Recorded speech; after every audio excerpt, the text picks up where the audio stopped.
Hello again. It's just me once again. I wonder what the dice will say. Did you ever consider that if the Lord tells you everything that He tells you, right? Think of this. You a living being has a spirit inside of them. That spirit is the Lord, right? Let me see if I can. Maybe I can. There we go. That spirit is the Lord. And so to think that He doesn't have maybe command over every. Hang on a second. I just saw something. Whoa. Okay, yeah. Let's unplug that.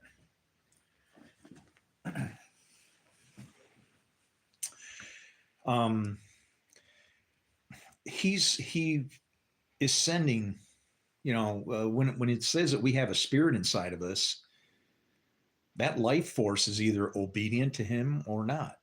That life force is the Son of Man.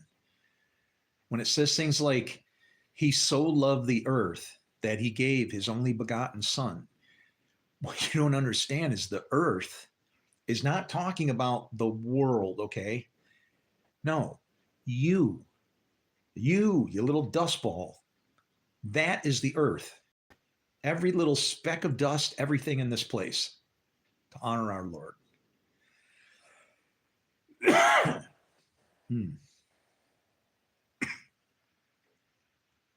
Okay. Who knows what will happen over here? But it's like if that was the case, then how would you feel about rolling dice, like to figure something out? And people are, when people cast lots, all you are doing is you're just saying, Lord, I fully trust you. Now, if you're going to be one of these, oh, demons are going to come and get me, and you're inviting that stuff when you think that way. Okay.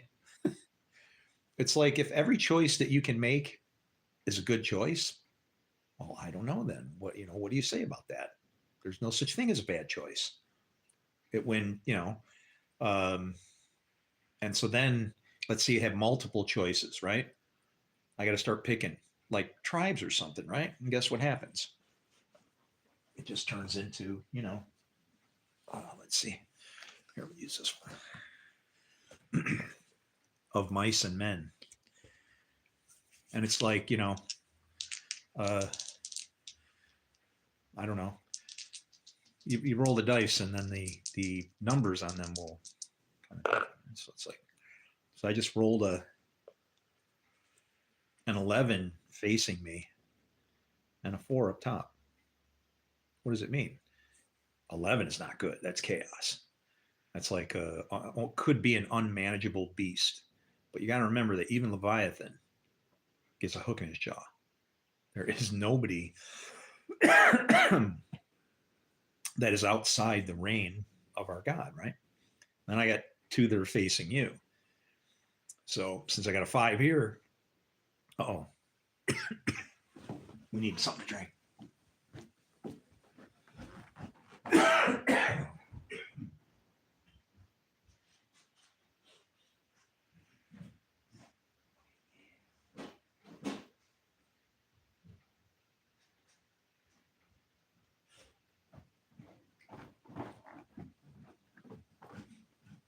I could do some grape juice. But this stuff, I don't know. I make my own drinks. I'd like to carbonate this bad boy is what I really like to do. Oh, this is going to be so cold. Freezing house, drinking cold drinks, it's okay.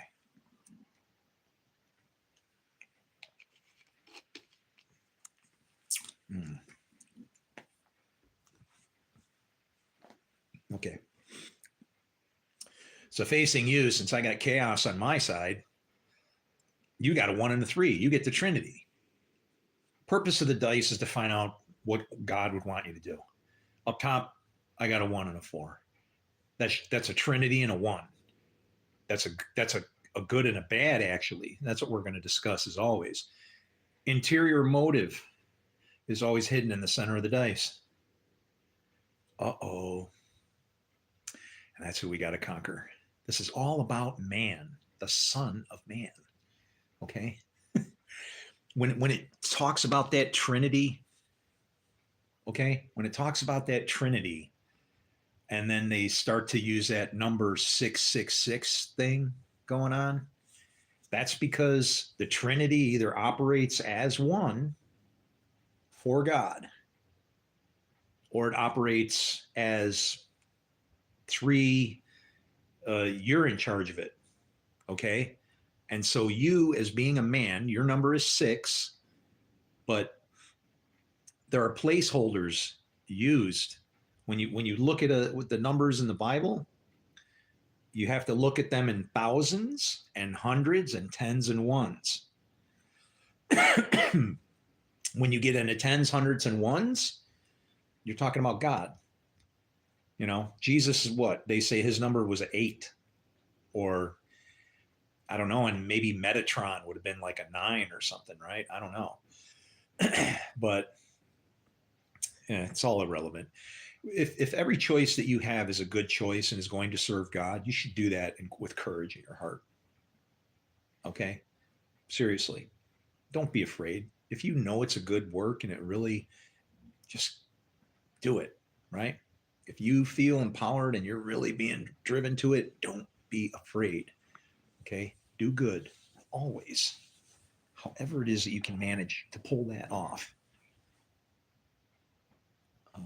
Hang on a minute. I think that's. Oh no. Okay. Good grief. You know, I'm staying warm, running around, trying to make sure that the heat don't run too much.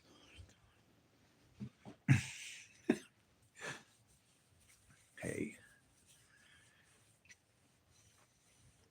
If I set the age, the temperature to the age that I want to be, that's my own business. It's crazy when you can see your breath, right? We're going to take a look at Matthew 24. And the reason why I want to go to this is because some people are talking about it, so it's trending. So I might as well throw my stuff in there too, right? Actually, it's not my stuff. This don't belong to me. I'm just teaching, what we've been given. What was that? That was Zechariah. I said I would do Zechariah 2 next time. We're going to do 24, and then we'll check out Zechariah some other time. So, but again, we have seriously misinterpreted a lot of this stuff. And if I had to point to the end all be all sign of that, I would say that, you know how it says in the times of Noah that their intents of their hearts were evil all the time, right? And it's like, that doesn't necessarily mean that they were being criminals. Your heart can be wrestling with evil all the time when it's all around you and you're embedding yourself in it, right? Because it gets to you. You can't exist in a crazy world where everything's going, nuts, and not have it somehow mean something to you, right? And so then it starts to affect you. You take it home with you. It affects the people around you. They get upset. There's a thing between us, right? All of us. There's at some level when everything's going okay. Well, I don't know. That's nice, but why? Why is it going okay? Most of the time when it's going okay, it's like a response, like it's our gut response that we should do something good in the matter, but it doesn't last because the purpose behind it is gone. Okay. And I'll give you an example of that. I don't know how old you are, but I know exactly where I was standing when they flew the planes into the Twin Towers. Okay. And it's like, my eyes are getting bad from looking at all these stupid books and stuff so much, but I I have a quick eye, right? It's like I can spot motion. That's how you spot things. You're looking for movement. You know, if you just sit still, you'll like, okay, there's something, right?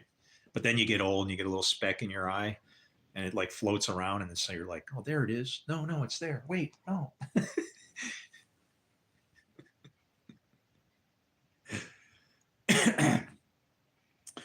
But we've taken a lot of the interpretation and not made it as it should be. It's I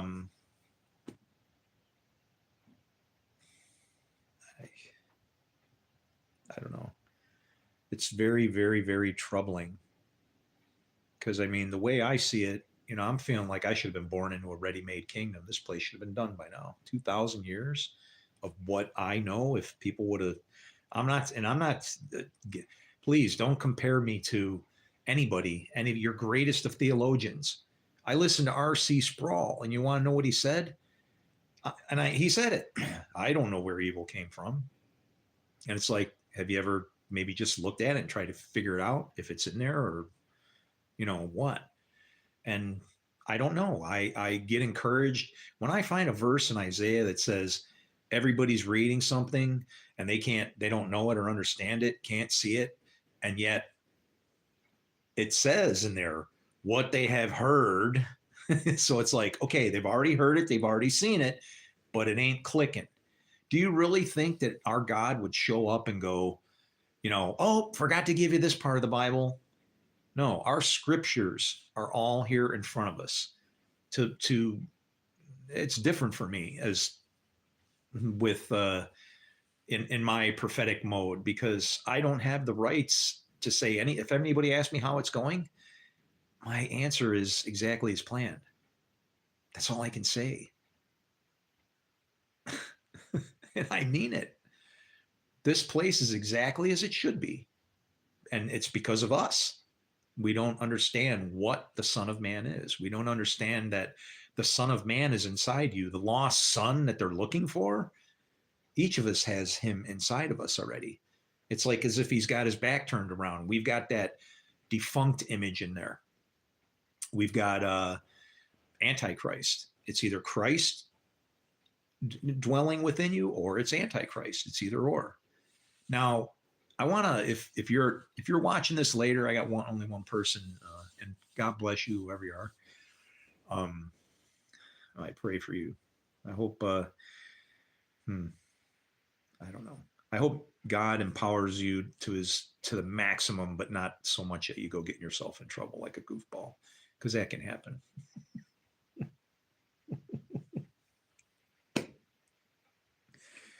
What was I just talking about now? Speaking of goofballs, it's associated with the breath of life, and so it's inside of everybody, and he either dwells within you as Christ or Antichrist. The Antichrist is standing in the holy place. You are made of dirt. All the ground is holy, including all that's in it. His son, you, me. It's terrible. And that son or that breath of life, I know where I was going. I was going to say, let's take, for instance, you're a non-believer. We'll be respectful, okay? If you're a non-believer, here's how it works for you. All right. Some people want to serve God with intention because we know that we're going to be blessed for it, right? We'll see these rewards. It's not prosperity gospel. Sometimes my reward is just going, cleaning up my hands and going, man, that lady was really happy about that, and I pull over on the side of the road to change a tire or something, right? Just whatever. That, feeling, right? And I don't know. Somebody said it was a do good high or something, or good deed high or something like that. And it's like, well, fine then, get high on that, right? That's the Holy Spirit. But let's say you don't believe in God. You're still doing whatever works, right? I'm not going to talk to you like a Christian, because a Christian would shred you to pieces and tell you that you got to go murder somebody to be, saved. However, I have a problem with that because um, covenants don't just get splattered and destroyed. Okay. They can build on it and improve it, like as if it's building a brick. But God couldn't turn around and go, well, I was going to do it this way and now I changed my mind. It's like, what? Well, wait a minute. Doesn't work that way. And there's spots, plenty of places in this book. That's what John's gospel was about. Jesus pointed out was about repentance. It's about learning literally from your mistakes. And that's the whole purpose of why, as per the Bible, why you were given skin so that you could have feelings now that you became dangerous and able to do everything except for just good, right? That tree that was eaten from, the knowledge tree. First off, trees do not have two different kinds of fruit on them. So if good and evil are that different, they can't be on the same tree. What I would point out is it's interesting that there are some other places in Scripture where you see some things that shouldn't go together that do, and that would be Isaiah 45:7. It says, I form light and I create darkness. I make peace and I create evil. I, the Lord, do all these things. Sounds troubling, right? Don't worry. When he has to do the bad things, then he just goes find somebody that'll go. When it says the wicked are reserved for the day of judgment, well, he can't be a good and gracious and loving God if he didn't leave some wicked people laying around to send him in, right? Hey, grab the Assyrians. So when we read this book and we see Assyrians, hey, I'm sorry, but Assyrians could be like Kmart and they're attacking Sears, right? Or something, their own, because Kmart actually did become a part of Sears at one time.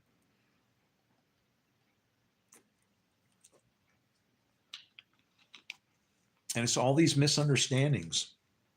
A little bit here, the whole sprinkling where it says, I will sprinkle the nations, or where it says, scatter his word a little here, a little there. That word is full of blessings and curses. And every place you mess it up, you get the curse. So if you're a non-believer, but you do good works, I wouldn't even bother to take time to even bother and harass you about anything to do with religion. The sons always do what they see their father doing. If I see you doing good works, I already know who your father is. The problem is we've named the father so many different names. Okay. Allah, Elohim, just like, holy moly. How do you know? You'll know them by their fruit. Okay. Think like a Messiah, for crying out loud. I could say for Christ's sake, and that would be an okay, reverent way to actually use it, huh? But we don't know what we're doing. It doesn't mean that you're not cognizant. It's saying that there is a spirit that is affecting you and causing your fruit. That's it. Master over that thing, right? How does it go? Sin is crouching at your door. Its desire is for you. It's a good thing, but you must master over it. So it's like you got to understand it, but you don't go wild with it. When you understand it well enough, then it gets really simple. Jesus reduced everything of what it was that we were supposed to do to love. That's it. Mic drop. So Matthew 24, and again, I'll lead off by saying I'm just going to punch out of the NIV on this. I don't need anything special to work on this. We don't need no King James or anything. Signs of the ends of the age. Let's make it easy. Big print. I would point out that when they busted up some of the things that happened to scriptures, when they went through this book, they knew some things about Judaism and stuff, like the people that translated it and even busted up the verses. It's not random, absolutely not random, because you can key in on certain things, and then you can go through this book, and it'll keep those things on point with each other. Like 6:9, okay? If you read 6:9, so if we go, I know Genesis. Oh, let's go 9:6 rather. So Genesis 9:6. So if I go to Genesis 9:6, and 9:6 would be a hidden way to. It's a hidden way to write the number 15.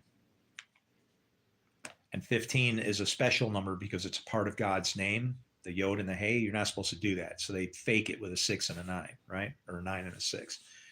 So, but if you read all these verses, you're going to see weird, like they're universally applicable. And in some cases, they'll even string a story together. It's like creepy. Now, when I look at it, I don't know how to put it, but I will see a time, and then I don't know, based off of the time, because that colon's there, I'll start seeing like verse things popping up, But anyway, no, don't need any weirdness. So, but his in 9:6 it says, "Whoever sheds the blood of man, by man shall his blood be shed." Sounds like we have rights for revenge, right? No, because the Bible says we don't. Well, then what does this verse mean then? This verse, what it is actually saying, if you keep reading, it says, "For in the image of God has God made man." Made. Now, here's the problem. If you look at the things that are made, that verse in Isaiah 45:7 is very powerful and important. If you look at what's made, peace is made, light is formed. What's created? Darkness and evil. So, can you imagine your God creating us, and he just doesn't see good or evil in the same way? The Lord sees it, but Elohim does not see good and evil in that way. Not supposed to. Elohim is not supposed to judge. The Lord can, but you are Elohim. Jesus said that. That's why they wanted to get after him. So when it says, "For in the image of God has God made man," I'm not seeing any peace over shedding blood stuff here, right? It's not giving you rights to revenge. That's why even somebody who did kill somebody, they were allowed to go to a sanctuary city, right? But like you got that one in Genesis, and then you go to Exodus. Let's see, Exodus 9:6. I'll start to remember these if I look at them a few times. Exodus 9:6. And the next day the Lord did it. Okay, so what was the other one? It was whoever sheds the blood will be shed, right? So that is an eye for an eye, but we're not supposed to take care of that. Okay, now watch what the next verse is. And the next day the Lord did it. All the livestock of the Egyptians died, but not one animal belonging to the Israelites died. Okay, that's that 9:6. Now let's go to Leviticus 9:6.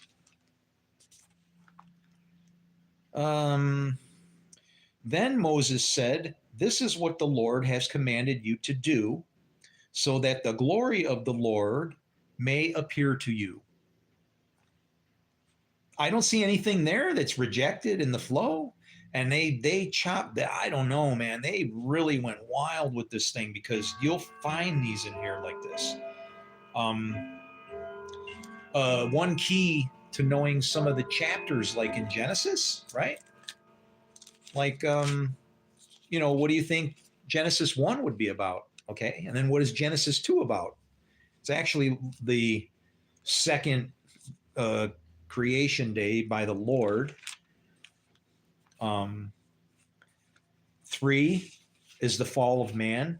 That's a trinity. What's 4? Cain and Abel. You have, just like you have these two forces inside of you that can either do good or evil, here's how the Lord manages it.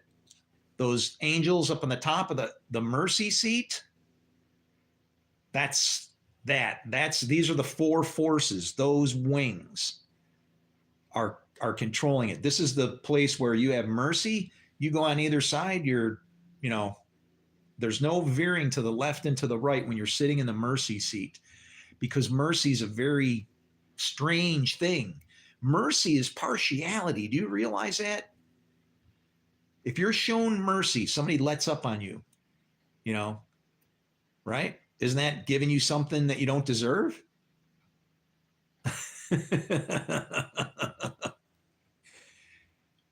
That would be an unjust thing, right? It's weird because the law does speak of an eye for eye thing, but when you start getting into why would there be evil, it's because it gives you some flexibility to tell a lie to save, I don't know, Israel as they're trying to take out your entire kingdom. Anyway, and 5 is the number of grace. So what do we have here? From Adam to Noah.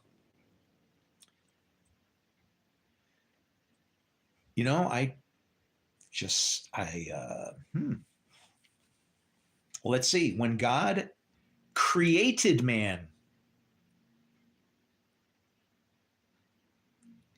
okay, what's created? Darkness and evil. He made him in the likeness of God. So what do you expect would be your natural inclination? You're attracted to evil because you want to fix it, okay? You want it, but you can't be. When that verse is given where it says, don't boil the baby in the mother's milk, that's referring to somebody trying to get through the law. You don't use the law to destroy somebody. That's not what its purpose was for. It's to give you a hope and a future. It's not to destroy you.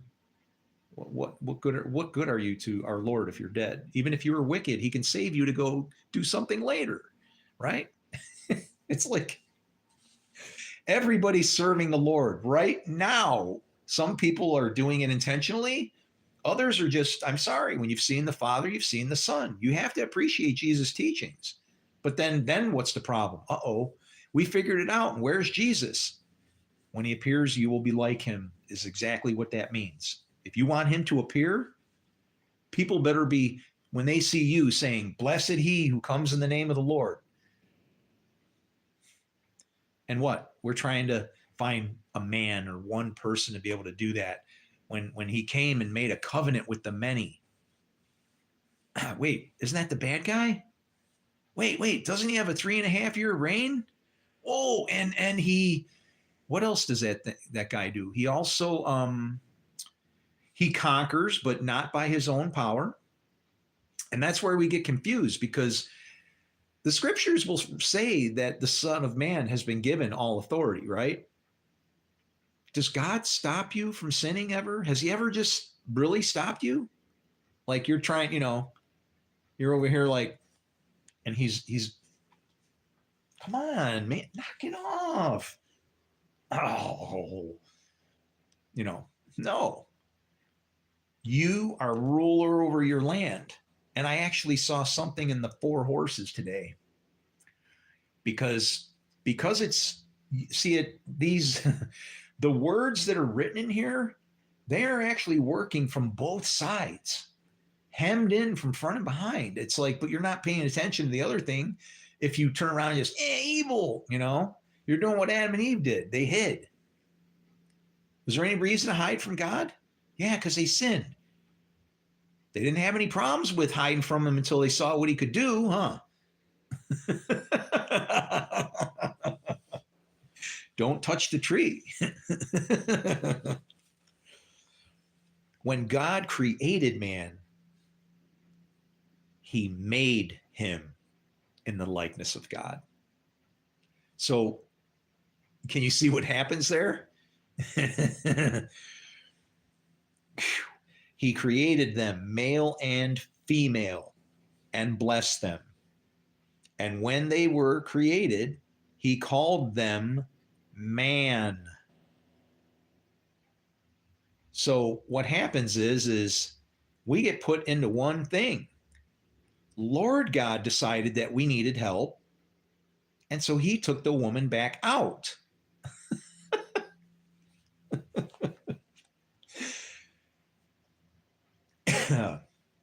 And now some of the number things. Beautiful. When Adam had lived 130 years, what is that? That's a 13. It's also a 130, but it's a 13 times 10. That's a bad Jewish number. He had a son in his own likeness, in his own likeness, in his own image, and his name, and name him Seth. Okay. After Seth was born, how long does Adam live? He lives 800 years. That's 2 400s. That's huge. Seth is like a well, he's a next stone. And Anne had other sons and daughters.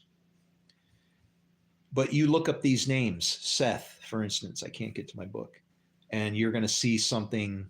Well, that name means something. Pay attention to his name, and as this story grows and they start naming places. Now the map is building, time's going by, right? Kings rising, falling, Pharaoh's hooking up with Abram's wife, and things are happening. Well, guess what? These towns are being named, right? So now you got to take people with names moving on a path that builds as time goes by, then becomes stagnant with these are like keys in a lock. And then these people wander around to these towns, and the names of the towns even bleed into the story, but the names were already there. There is something wild about this. When they say they worship Hashem, the name, we should be paying attention to the names. Why does God rename Abraham? Or Abram, actually. Why did he rename him that? When you understand that, you'll know the reason why the angel seemed to say something to Abraham that didn't fit. Okay? He said, because you have not withheld your only son. And there's two ways to make that has to happen.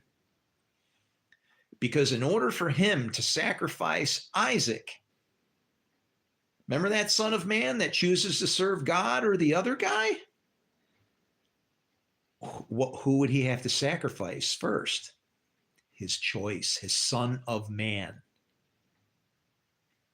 Our God lives inside of us. And we pathetically, we're this book.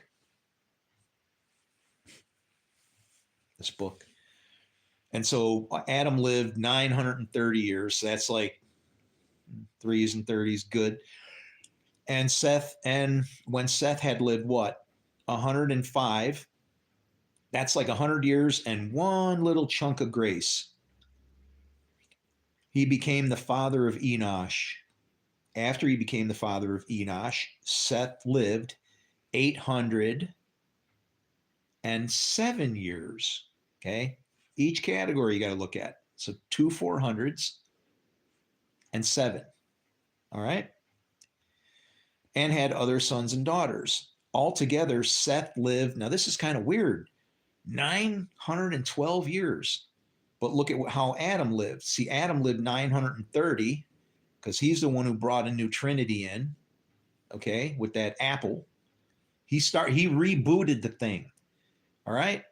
There's 2 Trinities, Father, Son, Spirit. Not forget, it makes it easier to explain and say Father, Son, Holy Spirit, and then Father of lies, Son of perdition, evil spirit. But the problem is the evil spirit is sourced through the Lord.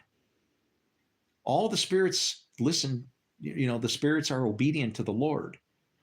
So that spirit has to listen to him. when he, because of that, he doesn't have to involve himself in doing anything evil. He's like, okay, his patience is worn out, and somebody's got to go down, somebody's got to fall. And so what does he do? He turns around and says, all right, I need somebody to go. And it's sad. It's sad because there's 2 spots in the Bible where he says that. In one, he wants somebody to go for good, and nobody will go. Nobody can be found. But nobody is still somebody. Nobody is a disembodied spirit. The spirit will always go. He is always working, always working. And then there's another one where he has to have King Ahab fall, and like he goes, who will go? He just steps up to a congregation of evil spirits and says, who will go? And one of them, and then these guys are all like, I guess, sound like fighting over it. And then one finally steps forward and says, I will do it. And it's funny because I think that the other ones were just him and hawing back and forth. And then the one just went, piss on you assholes. I'm done fighting and arguing with you. I'll do it. He just stepped forward and said, I'll go. I'll do it. And that's how we should be in serving our God. I'll go. Send me.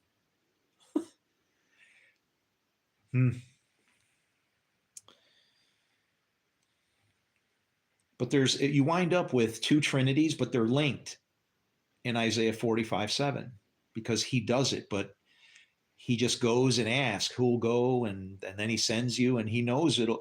That's the reason for the questions when he asks them. It isn't because he doesn't know. I mean, sometimes it's like, he's dropping F-bombs, right? What the flip, and those are obvious when he's asking that question, but when it's like he's standing in front of somebody that has done something and he just calmly is like, what is this you have done? He's testing that spirit. That spirit is either going to operate under an evil side and try to trick even him, elevate himself above him even. That's what happened to Satan.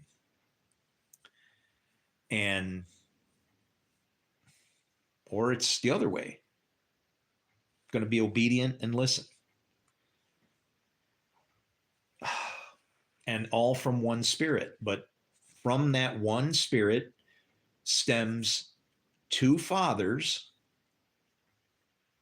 Father God and Father, our Father in heaven, who would be, like I said, we are sons of God. There's only one good son of God, and it's like he's actually inside of us. It's all the setup of the things like where Jacob, they tied a red string around him, shove him back in the womb, and Jacob crisscrossing hands and things like that. Yeah. What you're looking for is inside of you. On these 4 horses, when it says, so will be the coming of the Son of the Man, like the Son of the Man. So will be the coming of the Son of Man, like lightning from the east to the west. Did anybody ever happen to plot out the vision of the horses, like on a map? It makes a lightning bolt from east to west. He rises in the east. He goes south. South is bad. That's where Judah is. Judah has the reins, though, because the staff sits in between on the path in the middle. But there's 2 lions. You got a good one and a bad one, I guess. Even Daniel being in the lion's den, that's a vision of that. Being thrown in the fire, Jesus was, Son of Man is in there too.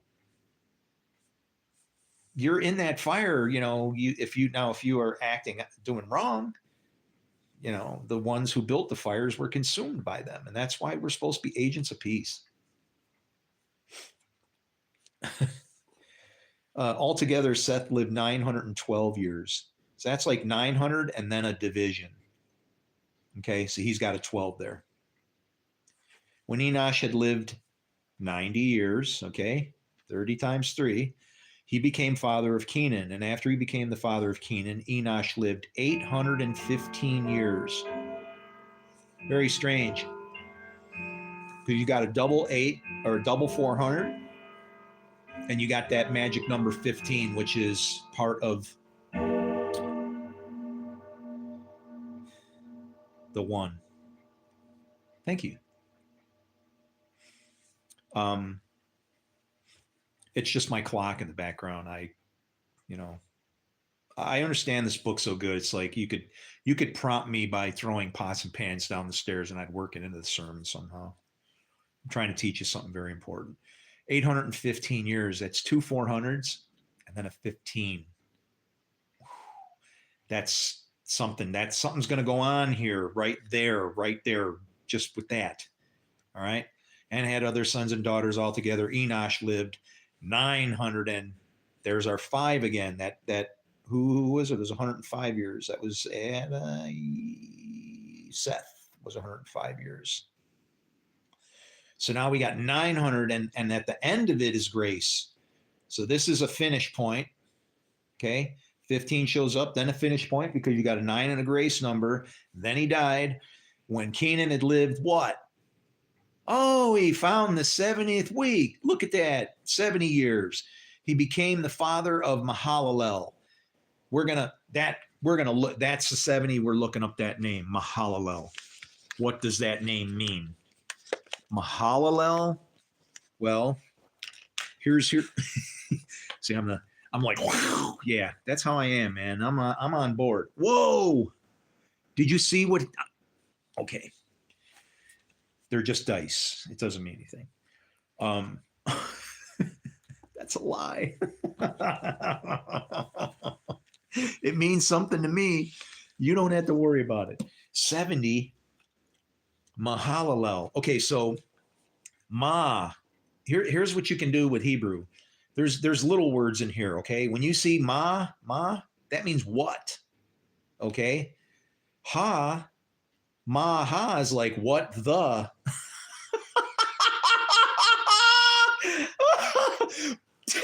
What the la, what the, it looks like a laugh out loud with the asshole in the middle instead of a man, LAL.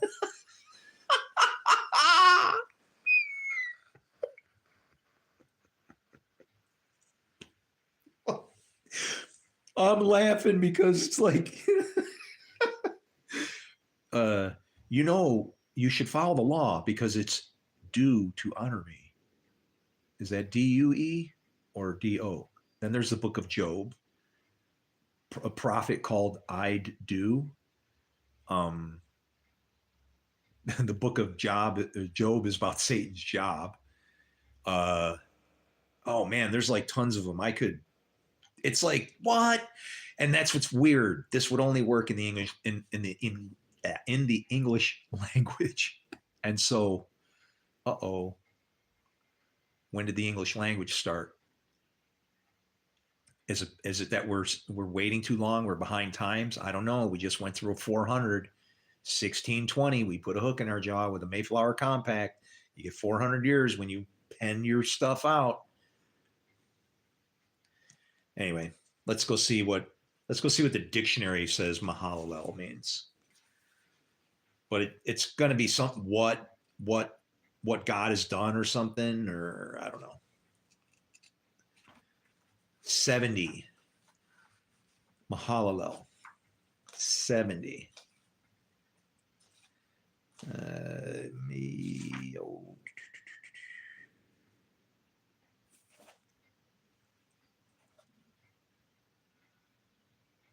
Mahalalel.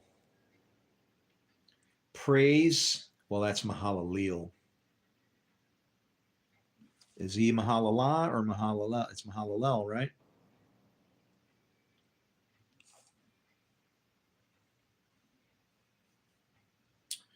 Praise of God.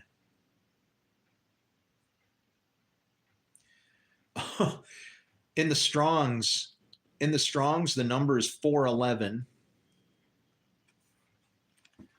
Our God is working so hard to try and grab us, guys. There are patterns, numbers all around there. You need like a Rain Man kind. You know what you need? You need a real prophet. You need to dig up one of them old guys. I can't do this. Well, I'm winging it. A what? A a demonstrative particle? No, it says a. Oh, that's the pronunciation. Ale. But only in a plural sense. These or those.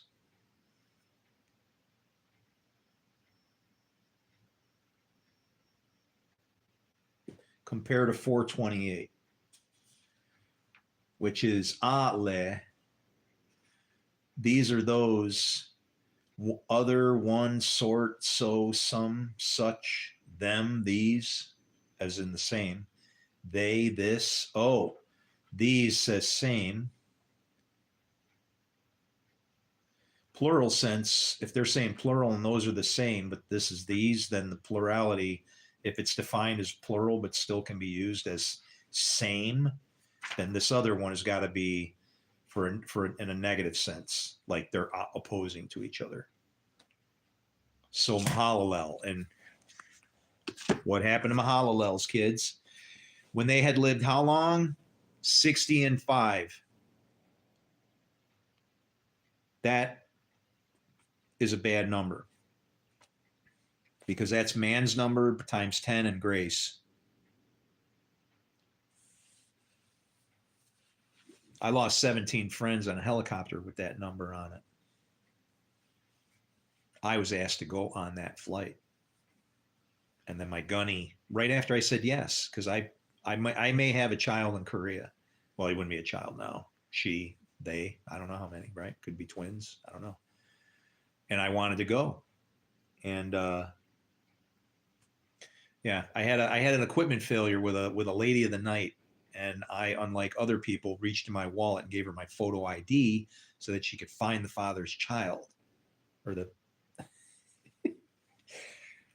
did you that boy, if that wasn't a Freudian slip, who was important that the child be found, right?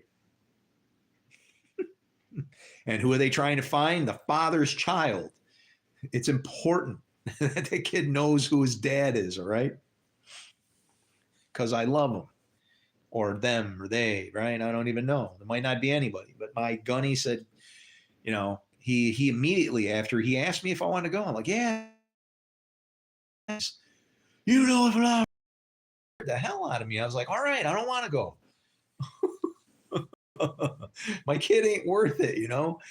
He's as yeah, he was saying, well, what happened was, see, these helicopters we flew in, they're pieces of crap anyway, man. They're junk. And yeah. The helicopter's like just a moving target. The cargo ships, oh yeah, are useless. If you don't clear the ground, forget it. You can't really defend one of those things. And they break all the time. So he's like, if you get into Japan on these, because what we had to do was we had to fly to Japan, to mainland Japan, and land, and then give candy to all the little kids and have a little celebration. It's called Friendship Day. You want to know what it's about? Us feeling remorse for blowing a couple of their cities off the face of the planet. And a lot of people don't realize it, but that didn't have to happen, right?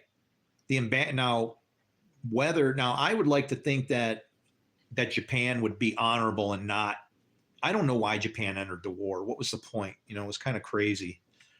I don't know if they were hoping they could get more land or something. They were trying to expand or what was going on. That was with land grab, but that was crazy. A tiny little nation starting all that hell. And they did pretty damn good because what? They had dedicated fighters. But they are honorable people. Even their judicial system, at least the time when I was there, it was much different. You go into a court having screwed up and done something wrong, terrible. Let's say you were drunk driving, you ran over somebody in the crosswalk, you killed the breadwinner of the family. Do you want to know how their law system works? You may have jail time, you may not. The judge may decide, but however it is, you are going to now support that family. Yeah. If you take out the breadwinner in Japan, it's now your job. Okay? You want to steal some man's blessing? You better be ready to claim the whole thing there, Boaz. There might be more coming with it than you think. What's this? Hello, blessings and mercies from the Almighty Creator. No, I don't. I'm not into too much mercy.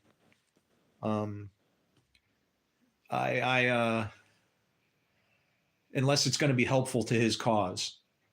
If not, if I'm doing something wrong, I kind of want to feel it, but not to destroy me. I want Him to bruise me a little bit and guide me in the direction I'm supposed to go. Because, yeah, being pushed along and coddled and everything, that's gotten us exactly where we are. We don't know what this book is doing to us. But Mahalalel lived how long? 895 years. So now you watch that grace card go in the other direction. When Jared had lived 162 years. So now when you throw grace in there, you've got a 2 and a 60 and 100. That's the two spirits. Comes back through again, another double 8. Now you got 9 and 60 and 2. All right. And that's like that's God when He's hidden, and the two forces right behind it. And then who comes next? Enoch. And he comes, and what does he do? He lives 65 years, and he becomes the father of Methuselah. So how many people were in there birthing kids at 65 years? You had Enoch and Jared. Okay. Is there anybody else? And that was right after our 70. And then we get oh, I didn't catch that. It was 840. So that was like fours, right? You got 2 400s and a 40, which is double. 20s, right? And other sons and daughters altogether 910. And that's the 300s. 300s. Okay, so what does Jared mean? We're supposed to be in Matthew. This happens every time. I can't help it. I don't care where I open up this book. There's something for me to teach on every page. I can't wait to be able to take a nap and nice sleep, restful.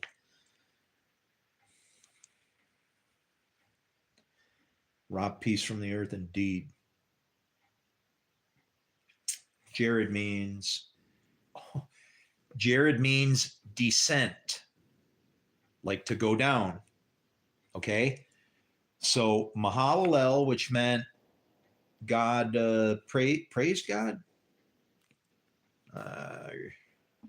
See, and I don't like that it's got that ma in front of it, because that ma, like maha. Let me see if maha is in here.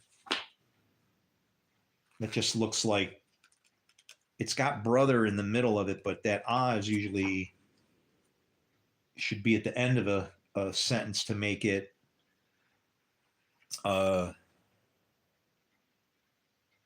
feminine or masculine.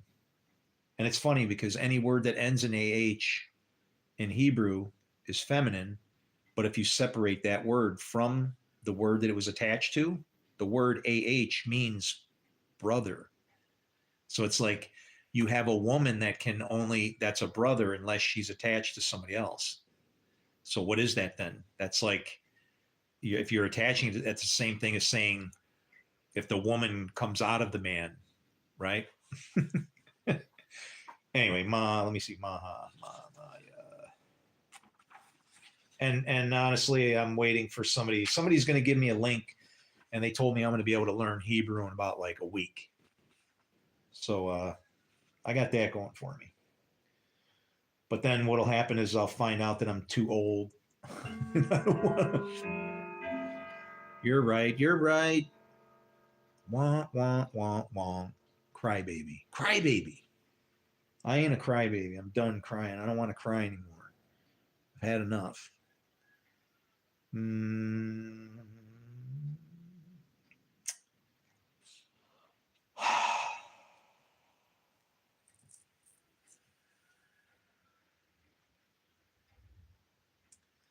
No, praise of God. Praise of God. Then Jared means descent. Then Enoch. Enoch means dedicated,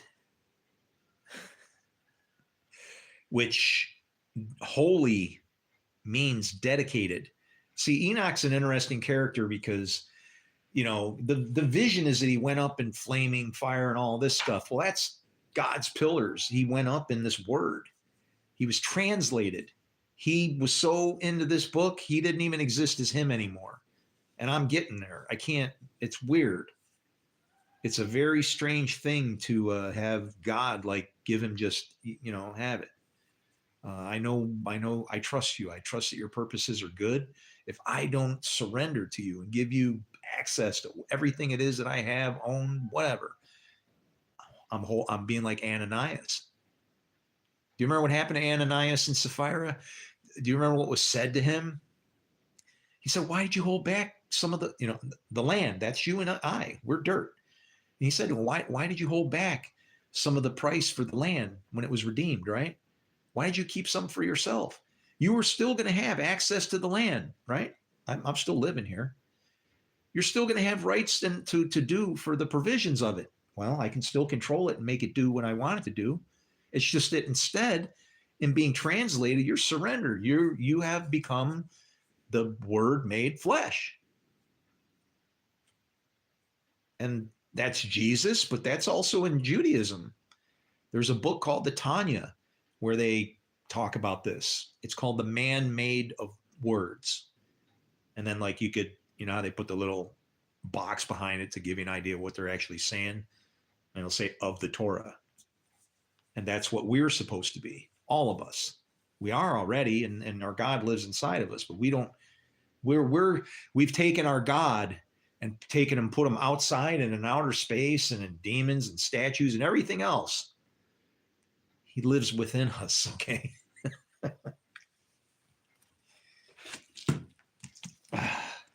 Anyway,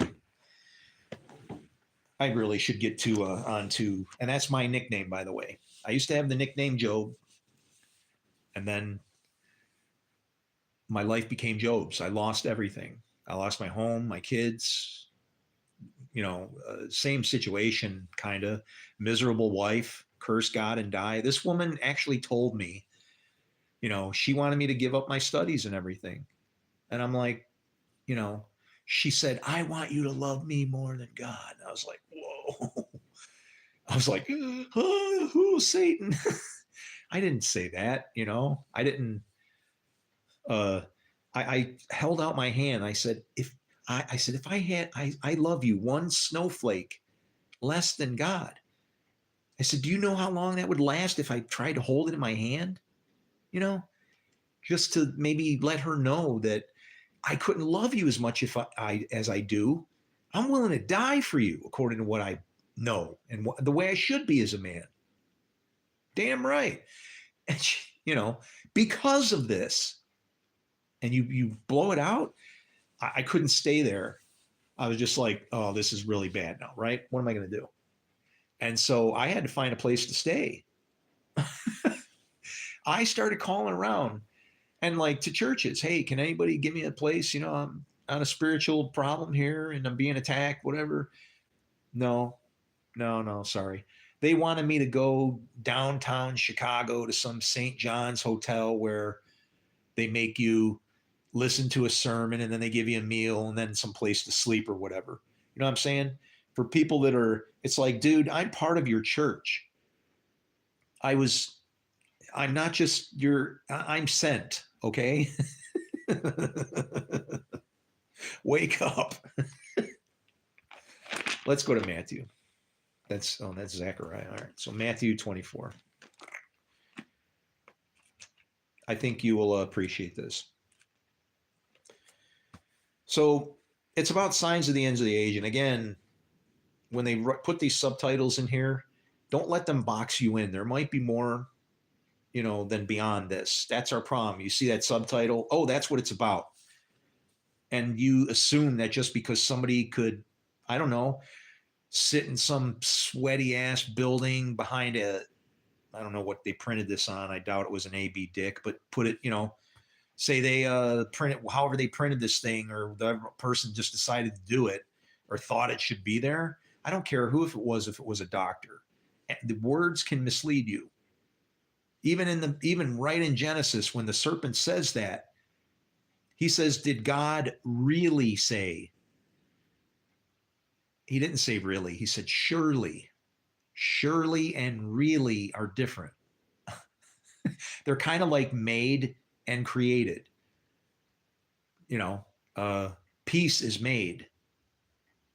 Darkness and evil are created or formed. Light is formed. Darkness and evil are created. So it's like you can't jack the words around.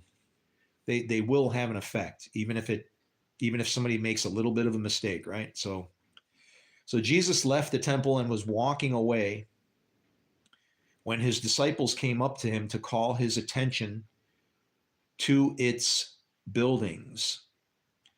Now, this is interesting because this almost sounds like Jesus is like abandoning the ministry. He left the temple and was walking away, and his disciples came up to him to call his attention to its building. Do you see all these things? He asked. I tell you the truth, not one stone here will be left upon another. Everyone will be thrown down. And I'm saying the exact same thing. Make myself clear. As Jesus was sitting on the Mount of Olives, the disciples came to him privately.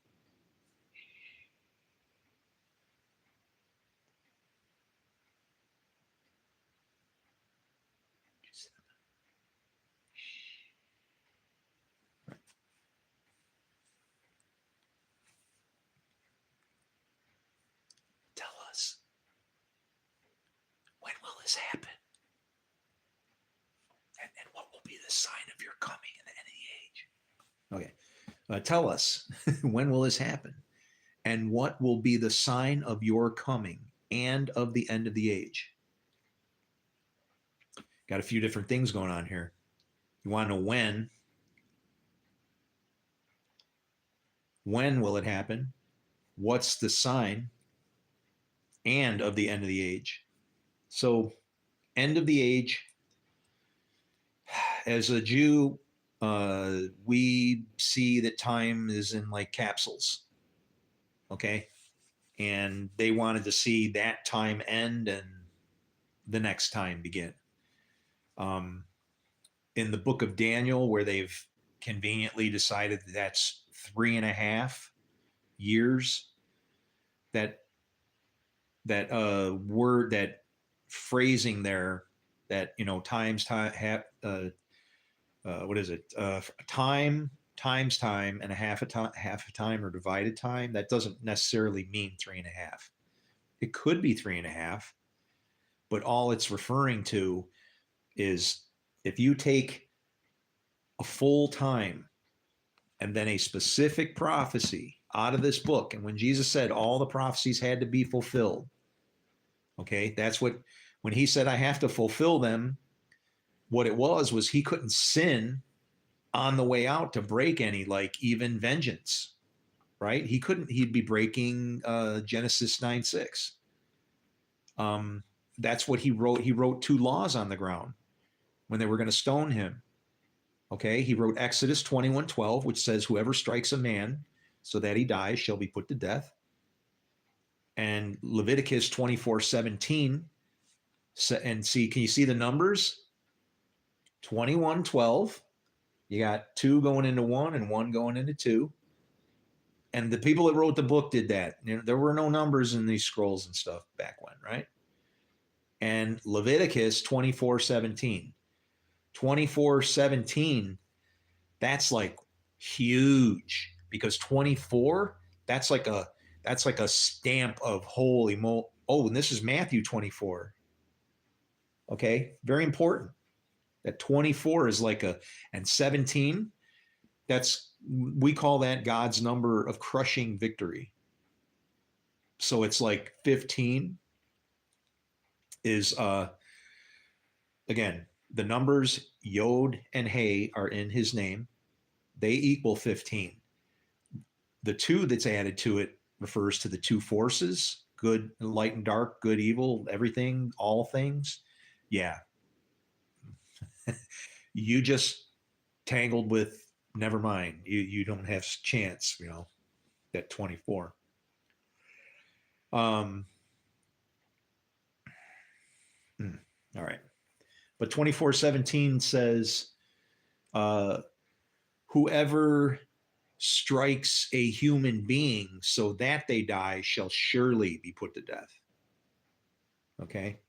So it changed a little bit. One of them said man, and then the next one kind of expanded a little bit to say include everybody. And that's like, then that means Jew, Gentile, everybody is under that law. And so, what's the one that Jesus told them? Well, they went away. There's a reason why they went away from oldest to youngest. Because probably the older people would have known Leviticus or Exodus, right? And then the younger people would have known the newer law, which was in Leviticus, because they're apart from each other sometime, right? I don't know how many years they are or whatever, but there's reasons for every little tiny little detail. Okay. When Jesus cures a guy and he opens his eyes and goes, I see people like trees walking around. Trees of knowledge, good and evil. Both fruits on one tree, you and me. Don't touch the trees. So he said, do you see all these things? I tell you the truth, not one stone here will be left on another. Every one will be thrown down.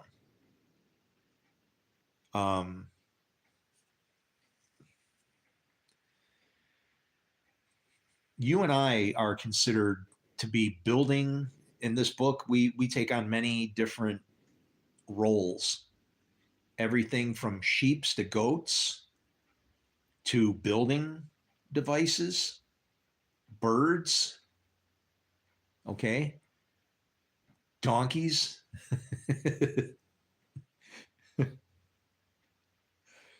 So when it says not one stone will be left upon another, it is referring to that destruction, but it's also speaking of a time of equality.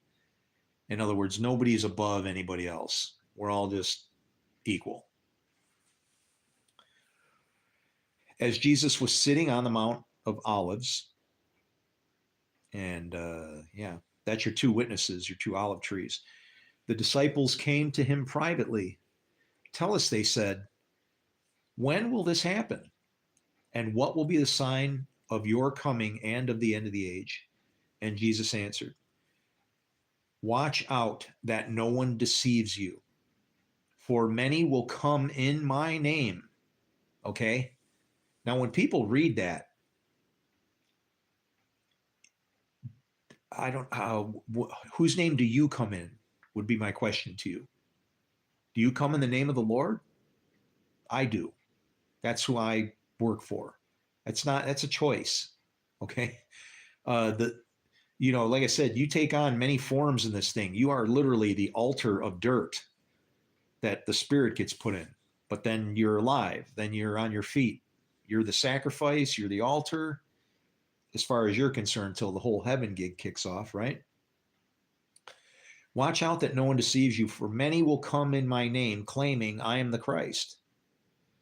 Now, people read that and they're like, they think that means that, like, I'm showing up and saying, I'm the Christ. No, Jesus was the Christ. I'm a Christ, not an antichrist. You are a Christ as well. Anti belongs to the person who is against the Father and not doing the Father's work. I work for the Father. I don't know who you work for because I can't see you from here. So when it says claiming, many will come in my name claiming I am the Christ, that could be any church, Christianity person at all. Many will come in my name saying Jesus is the Christ. Okay, don't they do that? Yes. And what? And what does he say? and will deceive many. I don't know. I think there's opportunity for that, don't you? Look at how many different churches we have. The Jews laugh at us so bad. Judaism, right? Judaism laughs at Christianity so bad because of the division. You know, it's like at least they kept it down to 3, for the main part, right? uh, you will hear of wars and rumors of wars, but see to it that you are not alarmed. And the thing is the reason why he doesn't want you to get alarmed is because people still have to keep being obedient to this. When fear kicks in, what happens? You're going to hide from this. And this, when it says when you are in Jerusalem, Jerusalem means teaching of peace. This is Jerusalem right here. And when I'm in here, I should feel safe enough to go bring it. And I do. Bring it. Okay?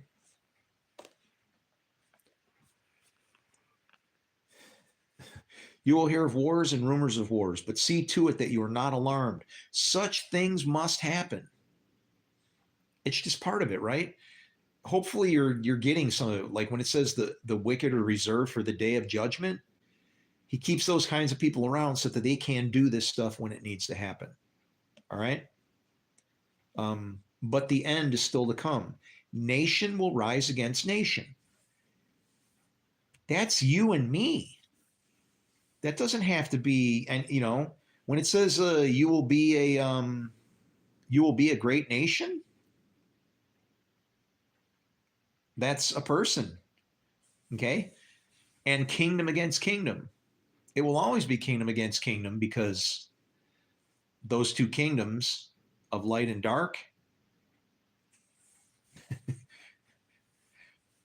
until the end, I guess, then there will be no more darkness because this will provide the light. Then there will be famines. There is now, and earthquakes. The earthquakes doesn't necessarily referring to the ground shaking. It could be just problems hitting, right? In various places. And these are the beginning of birth pain. Then you will be handed over to be persecuted and put to death. Okay, now he's talking as the Son of Man, right? You're supposed to do as he does. So then you will be handed over to be persecuted and put to death, and you will be hated by all.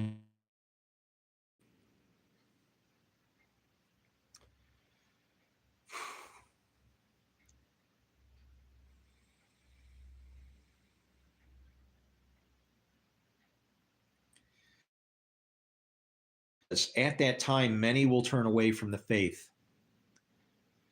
Do you want to know that was already fulfilled? Jesus fulfilled this in another verse.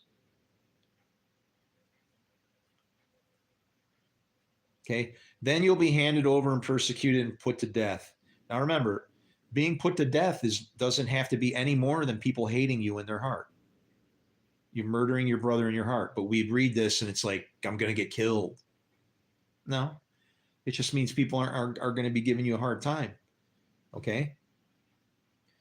And put you to death.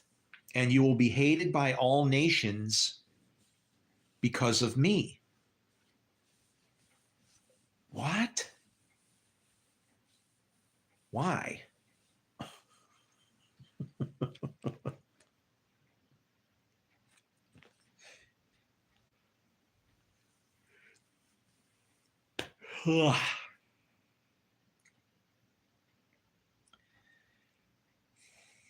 That,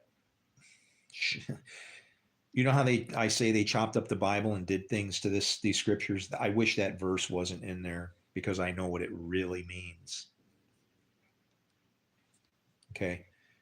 You remember how I told you that the Lord is a man of war? Okay. The Lord does all things, forms lights, creates darkness, makes peace, creates evil. Guess what? Jesus had the power of both good and bad. Satan was just trying to pull him on his team, but Jesus could be just as, he had that. And I'm not saying he did that, right? But it's kind of like the same thing of when Adam and Eve found out what the Lord was capable of. They hid, right? Well, Jesus kind of phrases some of this in a way in John. Remember, I said the numbers line up with things? John 6:66. You want to know what the verse says? And from this time, many, you could even say the many of his disciples, the evil ones of his disciples followed him no more.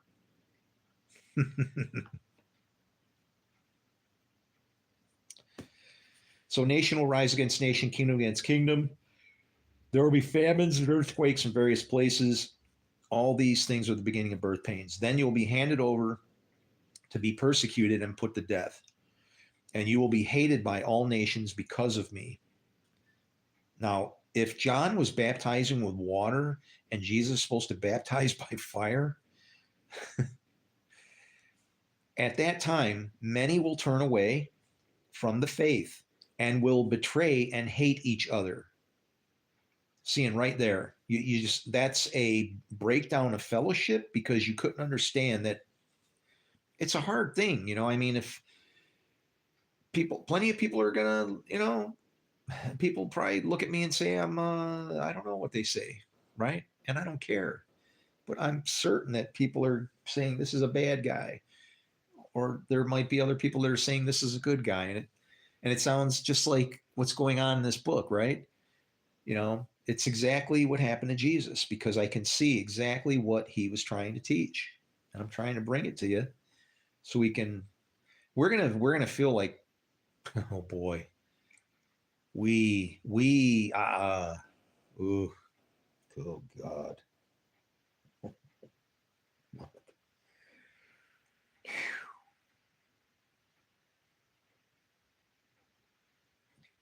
Here's the thing though. I have the New Testament. They didn't have any of that back there. They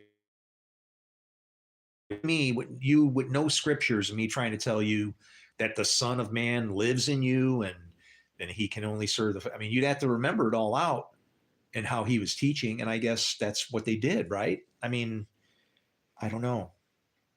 We lost it, and then it got into this, and then it turned into going out and trying to ruin each other.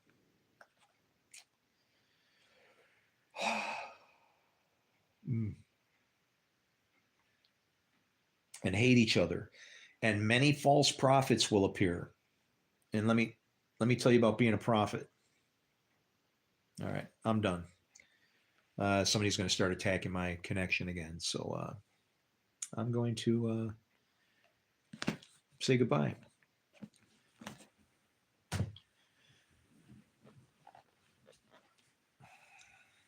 It's getting old.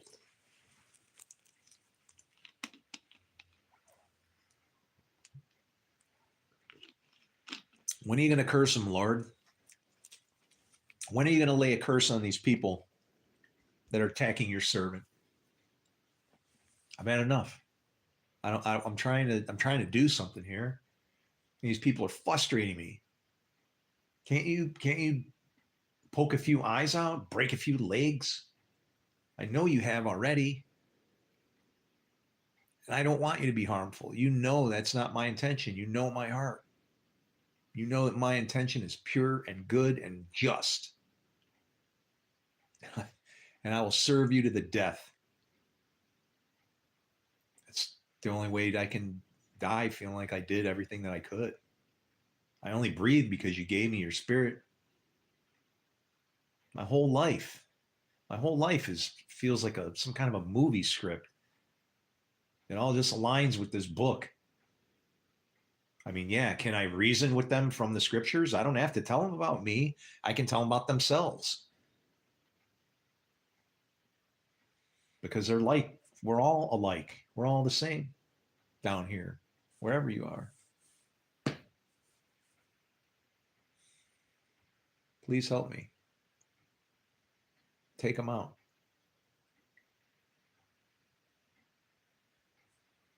And have mercy on those who are around him.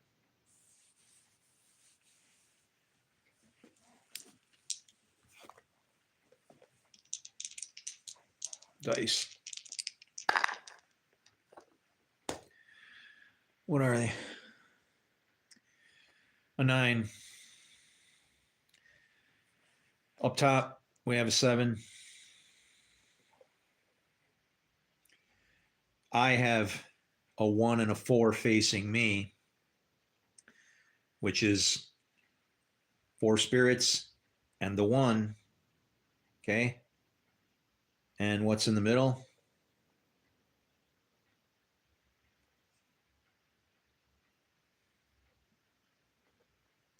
What were my bookends? Oh, yeah. And my bookends are a 1 and a 3. So you got a good trinity, or a bad trinity, a good trinity, and man is going to get hammered by 4 spirits. Do I trust it? I'll let you know. Ooh.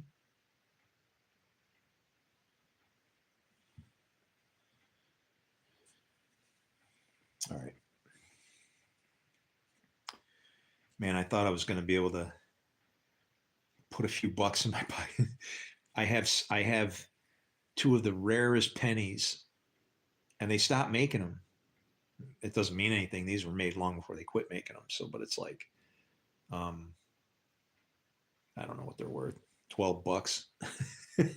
Probably. I think it said $12 or it's whatever. I don't know. I could get them certified. I have a clock striking.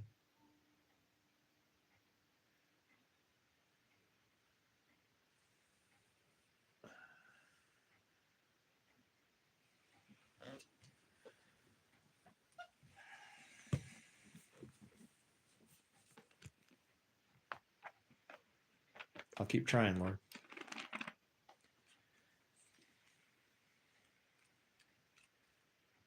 You know what to do.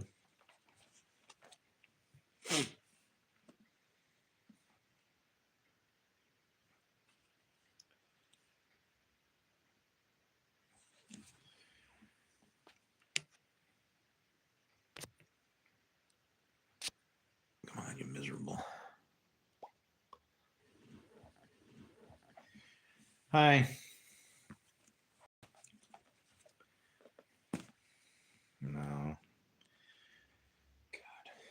Man, I could just, all it would take is plugging in a damn SD card to this thing and I'd ruin this guy's day, but there's no telling what the hell, where it would go and all this shit it would wreck. It's like, I'm done. I won't be a bad guy ever again.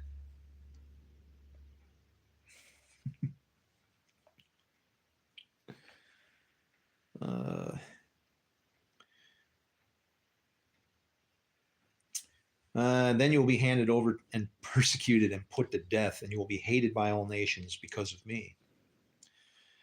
At that time, many will turn away from the faith and will betray and hate each other. Now, to turn away from the faith is that we're all kind of in this together kind of thing, right? Fellowship. I'm going to ask you something. When it says, what fellowship does darkness have with light? I don't know. You got a problem there because you have to explain then Isaiah 45:7, which says, I form light and I create darkness. I make peace and I create evil. I, the Lord, do everything all in one bag. What fellowship does it have? I'm going to say if you see a war there, maybe you don't know your scriptures and you look in this book and you find death instead of life. It's a problem. That is our problem. And it's going to end. As my God lives.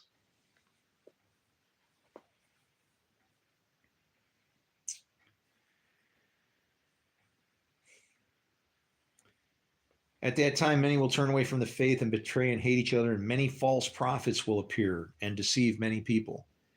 So, at the most basic level, what is a prophet? It's somebody that speaks truth and not lies. Okay? It's somebody that speaks truth and not lies. That's all it is. So,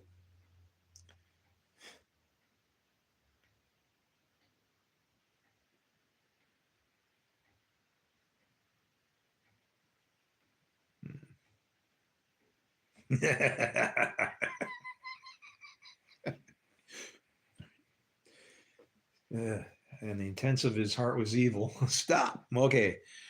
um, I'm not, it ain't going to get me. I'm not doing that shit. Many false prophets will appear and deceive many people. Okay. Do you ever have somebody lie to you, just tell you a lie? That's a false prophet. Are you able to tell the truth at all times? Then you are a prophet. That's all it is. Now, you know, if you say then it becomes, you have to do your phrasing right, right? Like, let's say I plan to go to the store. If I just go, I will be at the store this afternoon at 3 o'clock. You just spoke prophecy. Now you got to be there to do what it was that you said. Otherwise, you're a liar. That's it. Congratulations, you're a prophet. When you can understand how granular that is and how important that is to the creation of time, instead of punching holes through reality with lies and then people wondering what it is they should do, it looks like you stepped in something. I don't know what it is, man. It looked like a fire hydrant at first, but now it's actually a jumbo jet. No, wait a minute. No, it's a virus. It's like, this book is so simple. Our God is not asking for anything that we can't give.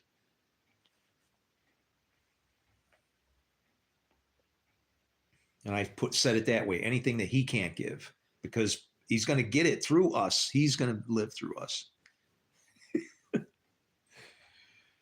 So a false prophet will appear and deceive many people because of the increase of wickedness. Now, what is wicked? Wickedness is judgment. The wicked are reserved for judgment. So if there's wickedness is increasing, people are judging each other. The wicked are reserved for the day of judgment, to send them. All right. This is why he sends and how he sends, what he does.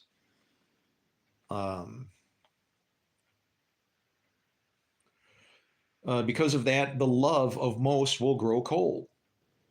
And that's kind of like, how do you think I feel when I have people poking fingers and saying I'm a piece of crap, or I don't know what I'm talking about? You're lying. You're making stuff up. I don't even know when the last time was I told a lie. It's been so long. What is the point? Why? Somebody might find out about it. And then what? I got one little speck that somebody's going to use to point at me. You know what? You're going to find nothing. Nothing. Even when I was on medical marijuana, the the guy who gave me my you got to go get an ID card and you got to pay money and all this shit. Now I can walk 2 miles up the reservation. I can get some stuff and do whatever I want with it. But when I got my prescription, the guy sends me to a website. He starts, I start then getting boxes of weed from this guy whose name I'm not going to mention. It's interesting that Google, they know what's going on, because this guy, I had no connection with him at all. I didn't know how this was working. I'm like, I got to buy weed over the internet with a prescription from my doctor. Okay. Is that right? Here it comes in the mail, vacuum packed, wrapped, sticky. This is major stuff, but it was very expensive. But then I'm like, well, what do I do? I'm reading the rules on how I can use it, and it says you cannot burn this stuff. So it's like, what the hell am I supposed to do with it?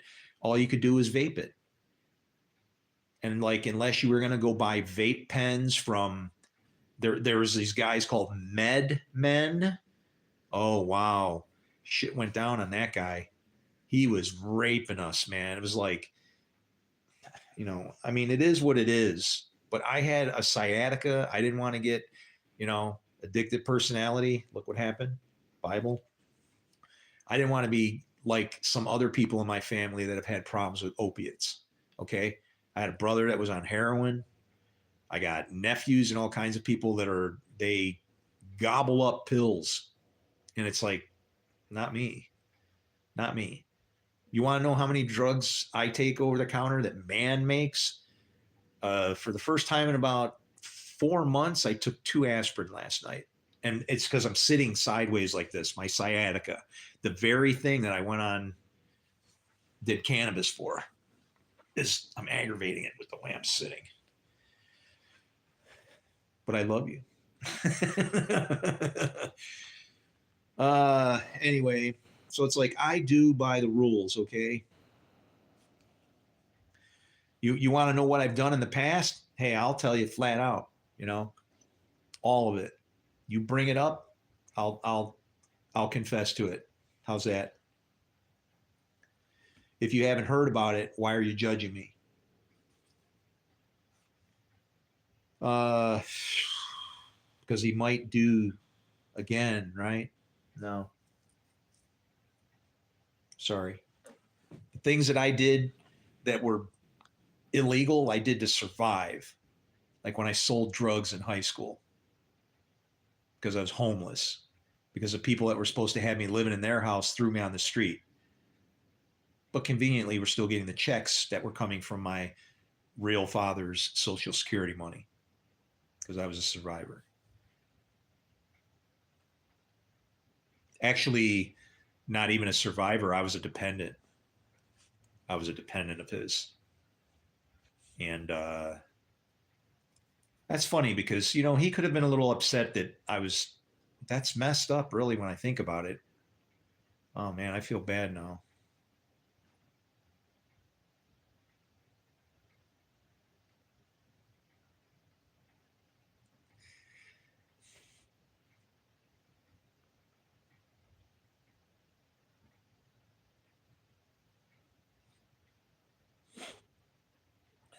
My father really didn't have much.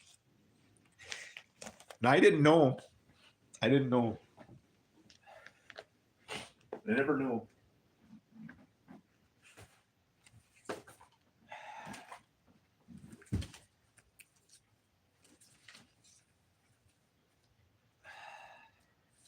Man.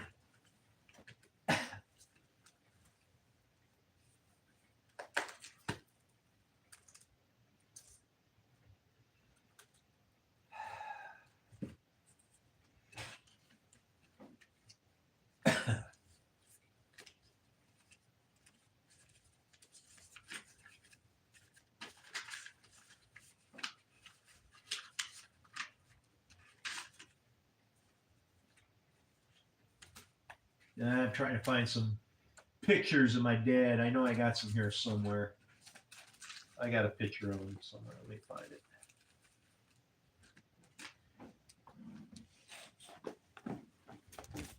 All right. Did you know who Spock's dad is, right? Sarek? I know him. That's him.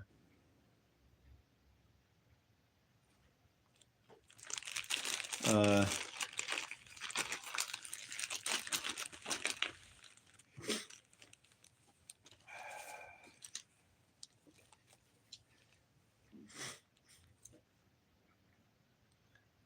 I have no idea.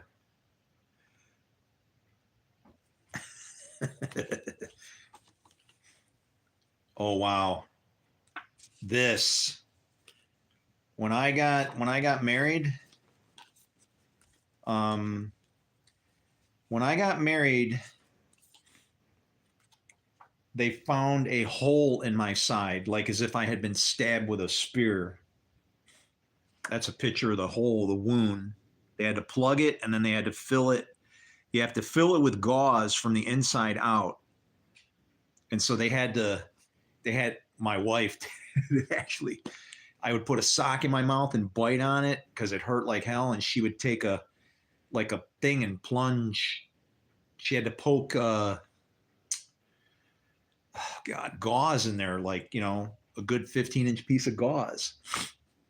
I don't know. Maybe it was 30 inches. It was It hurt. Let's see.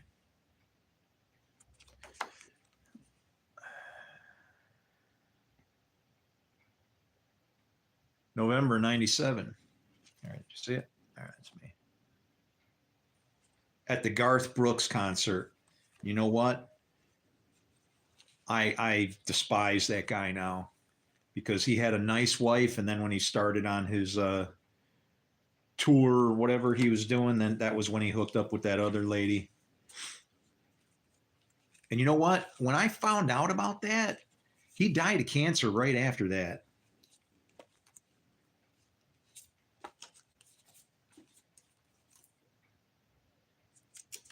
Here's the Merry Elf.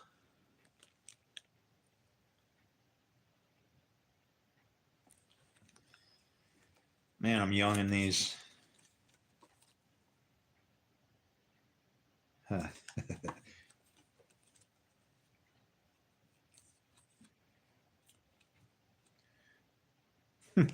Here's me on the back of a boat, skeet shooting.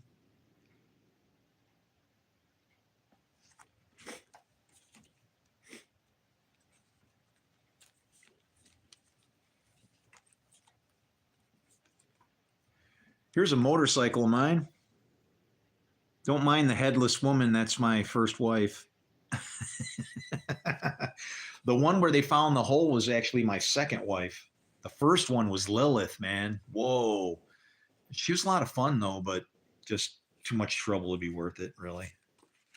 She was, oh, look at this guy, Mr. Sparks and his wife, Nancy Sparks. I don't remember his name because in the military you call everybody by their last names. You know what's sad?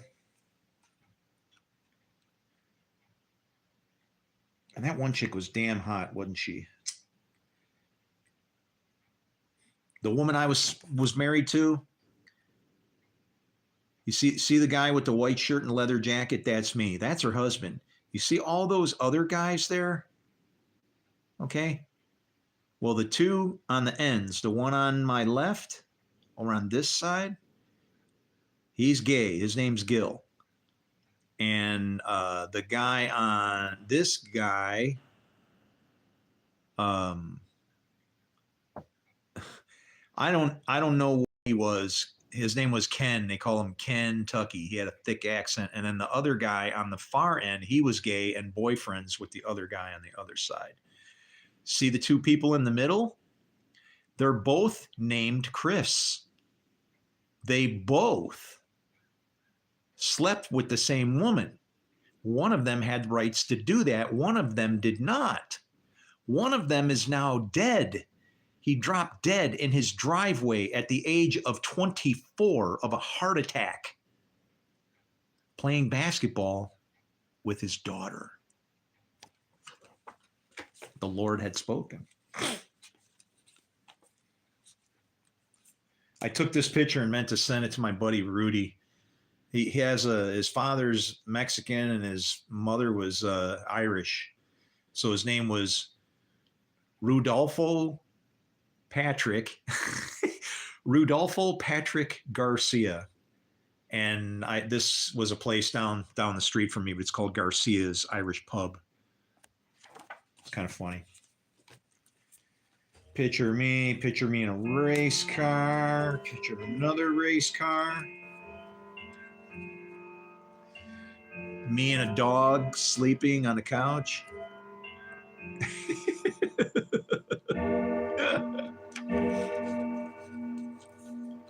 All right. Do I got a picture of my dad in here? Oh, what the flying fart. Here, if you can get me an appointment to speak with a theologian, a real theologian in person, I'm not doing no phone crap. I'll give you this motorcycle. It's sitting in my garage, but you're going to have to take it with all the upgrades I did to it. It's got better pipes on it. It's got a highway bar. It's got a Dyna 3000 ignition system with a who is it?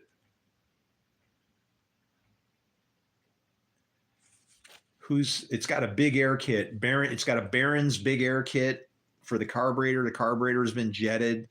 It has a 120-watt sound system. And lights and all that stuff. Yeah. You get me in touch with that. I will give you that. I'm on YouTube saying that right now. I will give you that motorcycle. Okay. Because then my ministry can be done. Then I can go, I told you so. And one of your own gave it to you. Here, you want a sexy picture?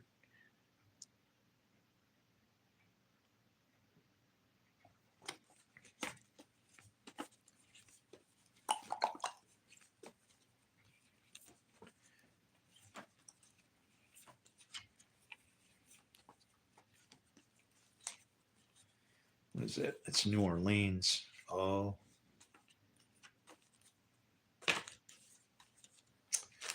Crap. I really thought I had some pictures of my dad. I got one somewhere. I know I do. But he looks just like me. And when I was a kid, I didn't know him. And so that was how they worked it so that I could get his money. And he was not, man, he was poor, dirt poor. And I feel bad now. But I didn't even get to get the money anyway. The people that my foster parents took some of it. I got some of it. They took a lot of it. Yeah.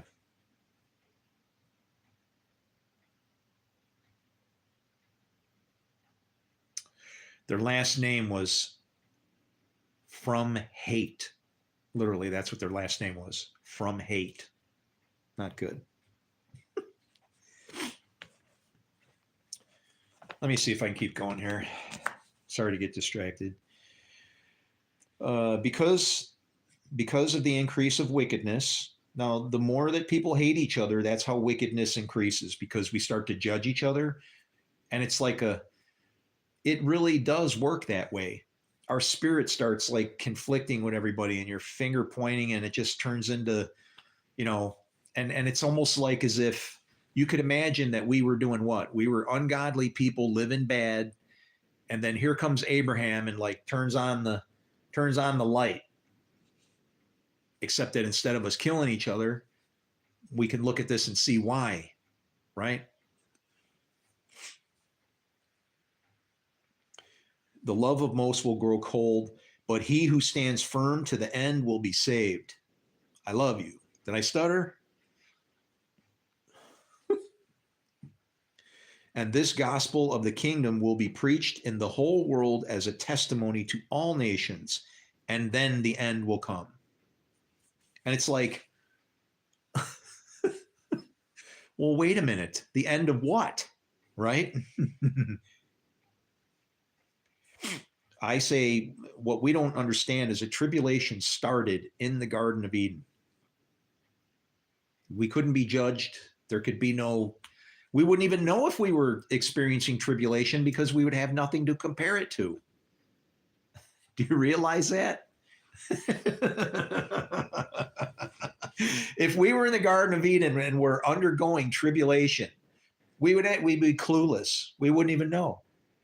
Because if the tribulation was evil, we'd be just looking at it like, what? Can you see what happened when we took from this tree? It opened our eyes to something that's valuable. You should avoid evil. But as far as people that are evil, yeah, avoid evil people too. But some of these people need help out of that, right? Not everybody is a criminal. These people that are out on the streets and living in boxes and it's like, I'm going to be one of them people probably here shortly. I'm going to join those people, and let's see how easy of a time you go ahead and try and find me to help you learn the rest of this if I haven't given you enough. I don't know what to tell you. Once this kicks off, I'll feel good. Then I will probably start to maybe do some of my own stuff if I can, because I know what's going to happen. It's going to be Chris, then the phone will start ringing like mad, right? And it's like, guys, Just watch the videos. Or I'm going to pick a bunch of people and go, look, it's very simple what we've done here, how we've screwed it up. We've everywhere where you deny our God, he comes back and gets you for you mocking him. Okay? I'm sorry, but everybody in the US is a bunch of lard asses because we didn't acknowledge God when we were doing what? We were trying to save our leader's heart. He had a heart attack. So we're trying to help our leader with his heart problem.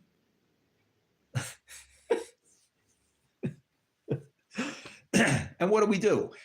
Well, I didn't do anything, but Ansel Keys, he's a surgeon general, and he figures out, well, they're all over there in the Mediterranean. We'll go get that kind of a diet. So he goes to this Greek Orthodox island and adopts that diet for the US. They were eating that during Lent. It's like the food that we're eating right now, that diet, that pyramid thing with the grains and whatever, it's garbage. It's garbage. Oh, man. I got to get my wife on here and you can see what 60 something looks like whooping it. The queen of keto.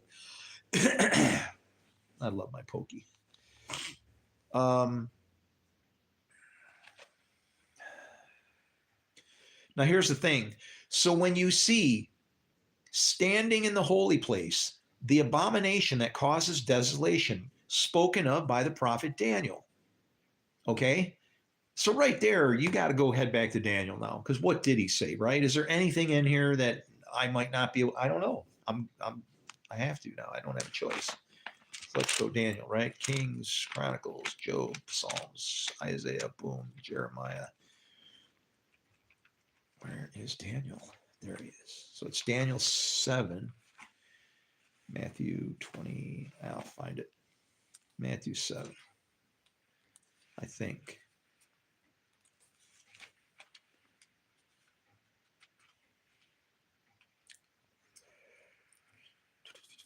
Abomination, or is that in 9? Is that Daniel 9?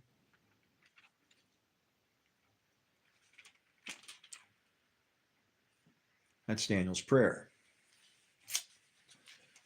Some electronics would be good. Anybody know where that is? Daniel's the abomination of desolation.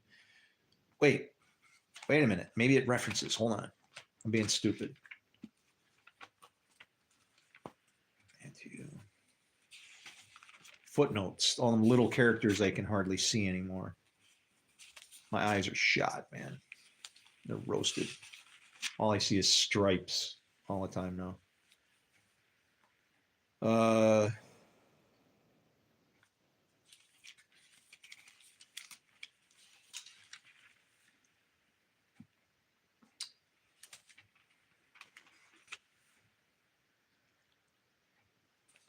Abomination that causes desolation. What the hell is that? Oh, I'll just do this. Oh, Daniel 9:27. 9:27, 11:31, and 12:11. 9 times 3 is 27, 11, 31 are two odds, and we're descending. 9:27. Okay.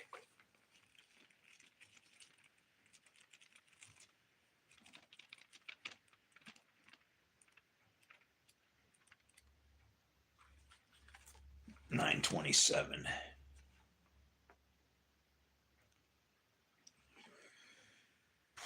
Confirm a covenant with the many. Okay, Jesus did this. He will confirm a covenant with the many for 1/7. That is not a week. That's just saying a period of time. And then after that, if you break that covenant, you're done. In the middle of the 7, he will put an end to a sacrifice. Now, this, when they do that time thing, all that, it actually does line up. And I feel it's that way because we're idiots. God had to make it that way for us, so it would actually line up that way. But in the middle of the 7, it's just talking about halftime, a divided time, day and night, right? In the middle of the week, he stops the sacrifice. Sure. Because what's going to happen what's going to happen with regards to sacrifices. I need power. Come on. Get back there. Oh. There.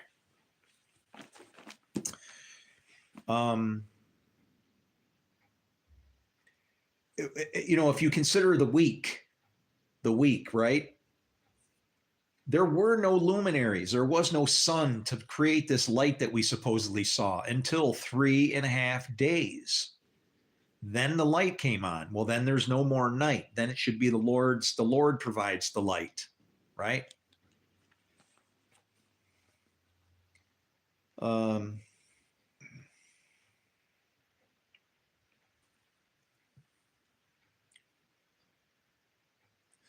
He will put an end to the sacrifice and offering.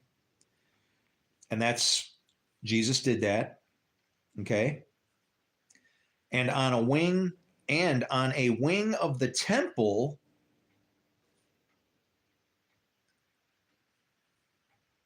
he will set up an abomination that causes.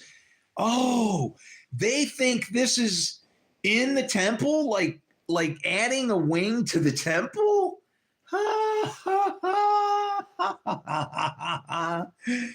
Dude, you're talking about a one-winged bird. And on a wing of the temple, he will set up an abomination that causes desolation until the end that is decreed is poured out on him. On a wing of the temple. Oh, the bad arm.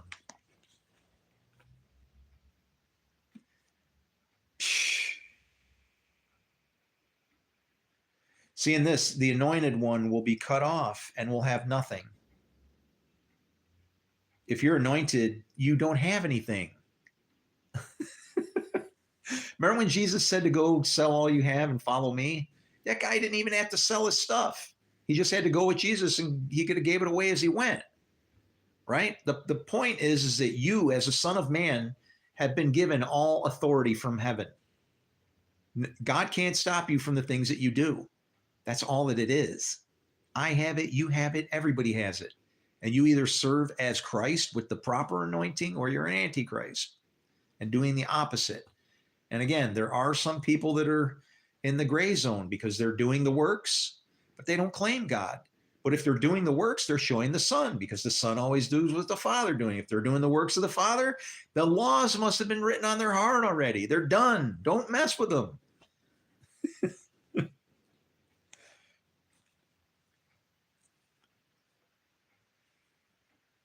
Wow. Yeah, it's like know and understand. That means do. Know. When a man knows a woman, this doesn't mean to just know it. What good does it do you? I could read this 1,000,000 times. If I'm not a part of it, what am I waiting for? I'm like John the Baptist. I'm going to get my head chopped off. And it already is.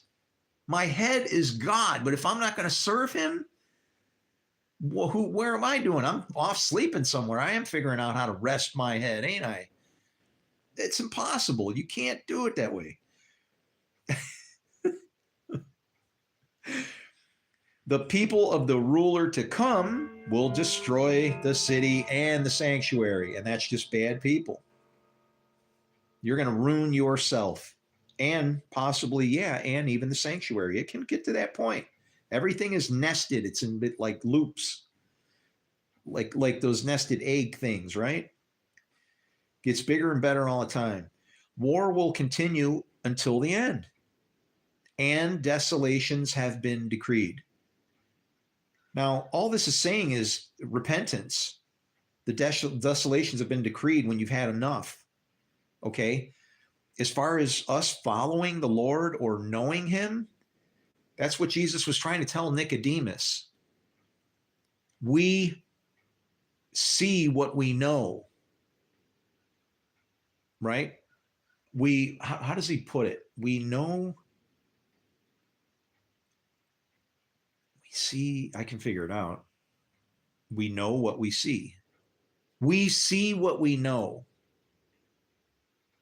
No, we know what we see. In other words, he's saying we do the works. We do the works. We know what we see, but you won't accept our testimony, which is the works. But when you read it, it's like, we do the, blah, blah, you won't accept our testimony. And right away, it's off to the gospel so we can kill Jesus. It's bad, man. We have no idea what he was teaching. I mean, I do. And I can't, nobody will take it. It's all right. I just have to keep doing what I got to do until I get out of here. And then I'm going to go visit my twin girls who are waiting for me in heaven.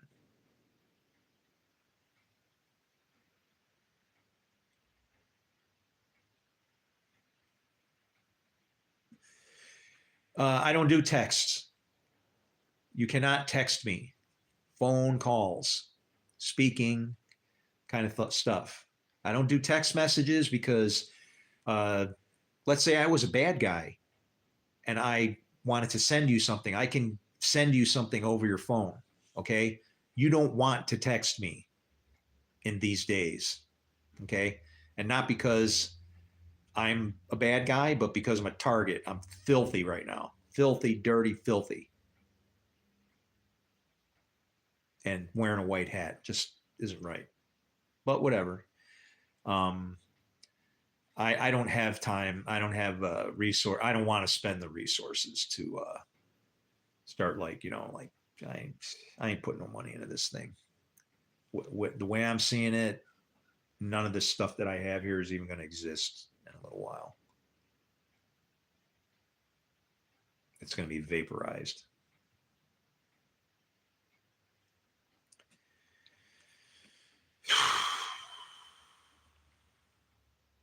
And nobody cares.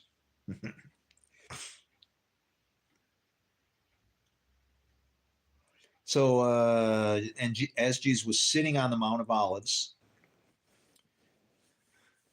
which is funny because Rebecca, or who was it? Was it Rebecca that sat on the idols?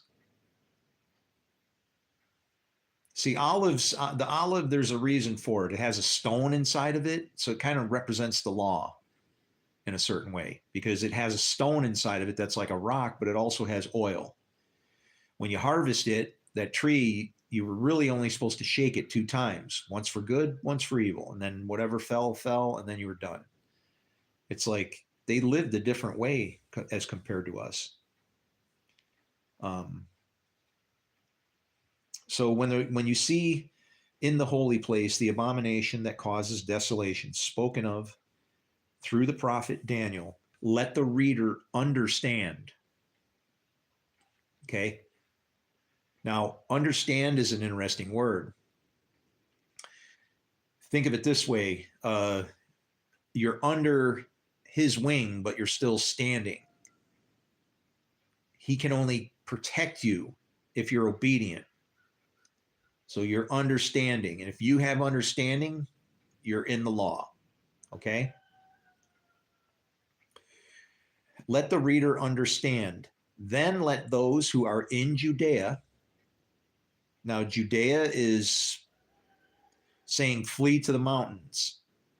It doesn't mean run for the hills. Okay? It isn't a Iron Maiden song.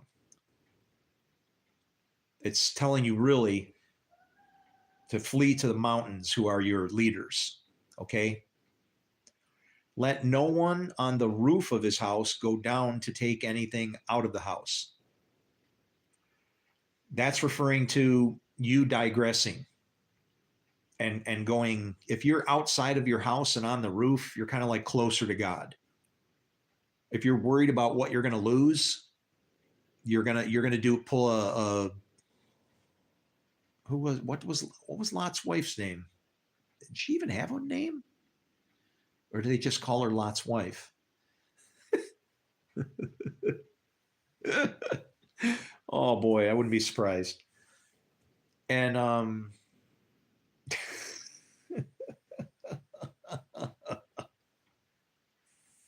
What a mess. So don't go after anything, right?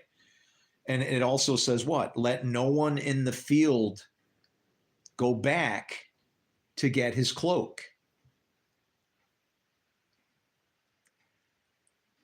See, if you're working in the field, um, you're kind of like naked because you are, I don't know, you start to shed your clothes the closer you get to God and you get to become naked so that you can go back into your mother's womb, just like Job said. Remember when Nicodemus said that to him? Can a man return into his mother's womb a second time and be born wide? And Job would say, yeah, but you got to be naked. And it's like, what does that mean?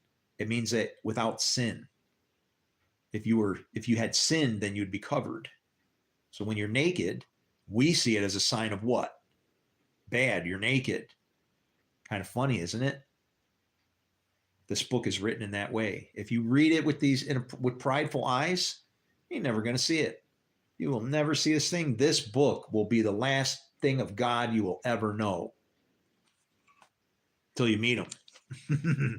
And I hope he can fly and do all these things like people think, right? I don't know how that works.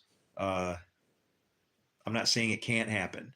I'm saying I don't base my obedience to God off of a bunch of, circus act stuff. Okay.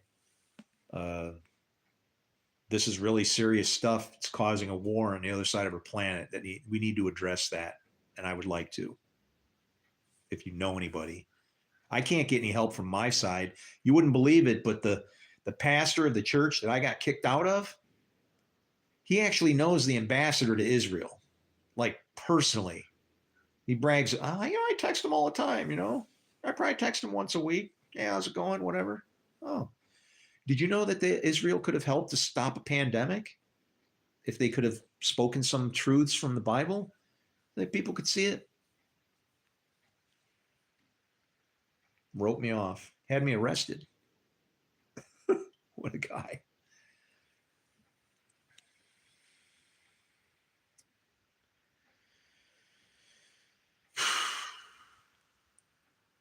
Oh, yeah, it is. My breath is getting stinking out here. Let no one on the roof of his house go down and take anything out of the house. Let no one in the field go back to get his cloak. How dreadful it will be in those days for pregnant women. Now, while it may be bad for a woman who is actually carrying a child, what this is actually saying is that now your flight is your conversion time or when it happens, right? And women that are bearing children are kind of would be at a time when it's difficult to make the right decisions, right? We've already decided that the fruit that comes from you is the child. That's the child that comes from the woman. So when it's talking about a pregnant woman here, it could be talking about pregnant women, but it's talking all of this stuff. You have to look at it in a heavenly stance. And if you don't want to, well, then you'll get what you get. So pregnant women and nursing mothers are those who are making decisions, okay? That woman that has the child that the devil waits for, that's Lady Wisdom. You do her right, you'll come out with an iron rod and God will snatch you to the sky. If you're a daughter, the devil will go, yay, another seed maker. I'll put her over here. That's the mother, and then the daughter that's in the start a war between a mother and a daughter and a father, all that stuff. That's all spiritual. Jesus was not, I say it again, not, I repeat it again, not a home wrecker. The sword and everything he was talking about, all religious stuff, all of it. So it's like a woman that's pregnant, that would be like you having a tough time making the right decision. Because what happens is Lady Wisdom She has two kinds of children, and all of her children are vindicated, whether they're good for God or evil for the other guy.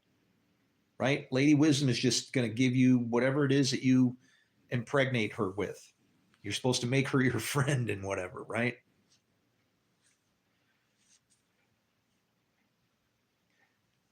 And in that vision where the woman has the child, all right, that's you making a decision. And if you make a bad decision, then you birth badness, and then who grabs it? The way it's written, it makes it sound like the devil was waiting for her kid. He didn't show up, so then he took off to go fight with the rest of them. And that's not what it's saying. It's saying that he's waiting to like gain another child. But it's a male, it's a son of man. He has to, the son of man, he can't do anything with. Right? Son of man's going to go to heaven and rule with iron rod. Even if he does good or whatever, it's the daughter he's looking for. So if he can grab these women as they pop out, he wages war with them, through them, right? He's the seven-headed beast that she's riding or whatever, if you want to look at it that way.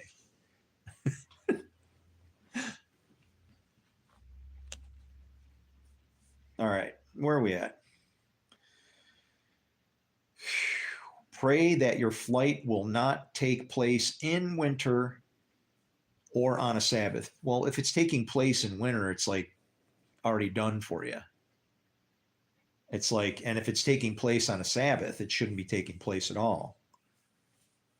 Something's definitely wrong. For then there will be great distress, unequaled from the beginning of the world until now. Now look at that. It even says unequaled from the beginning of the world. That sounds a lot different than a time not seen since the beginning of time. You're just building this, a time not seen since, you're over here pulling Hank Hill, right? Whoa, dang it, Bobby. Where's my King James? You're freaking yourself out over nothing. That unequaled from the beginning of the world and not seen since the beginning of time? It's because it's disappeared at the beginning of time when we saw evil. As soon as we saw evil, what? We hid from the creation. We ran away from it. We're afraid of it.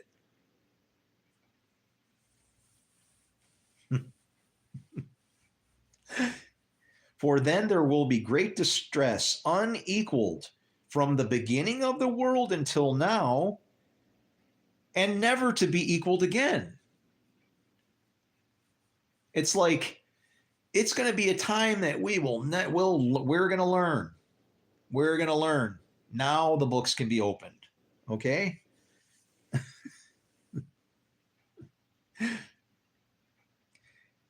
If those days had not been cut short, no one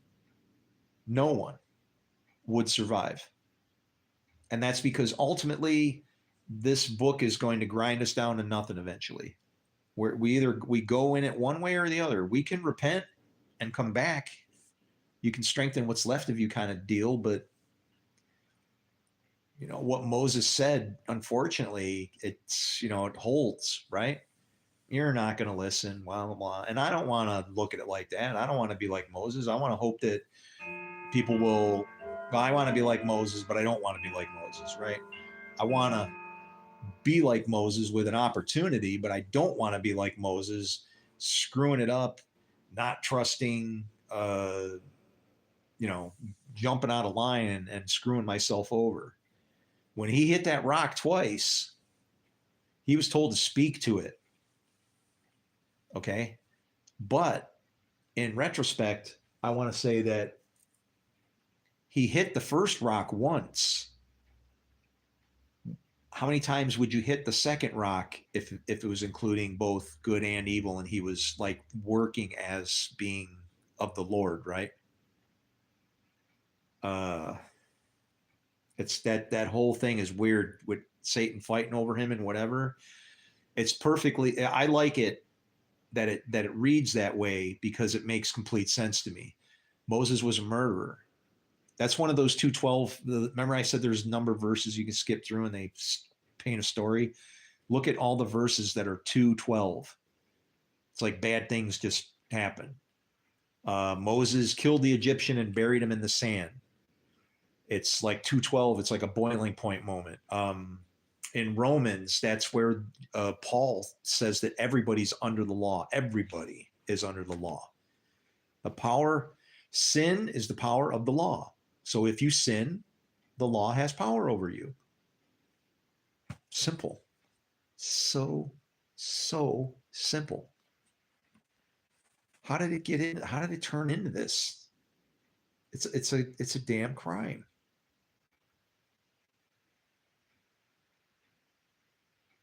It's a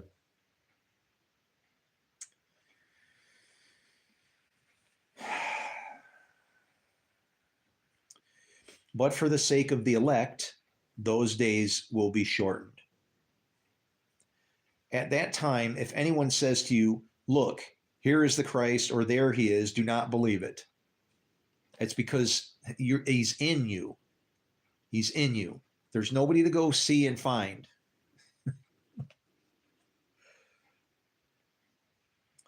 For false Christs and false prophets will appear and perform great signs and miracles to deceive even the elect, if that were possible. You want to know the last, I don't know, maybe that means I'm going to screw it up, but the last line in the movie that I'm in, Die Cheerleader Die, the last line of that movie is said to me, and Rick says, what does he say? You know what? We should have a watch party. Want to have a watch party? You want to watch a movie? We can watch Die Cheerleader Die. I have rights to it. Let's see. I'm in it.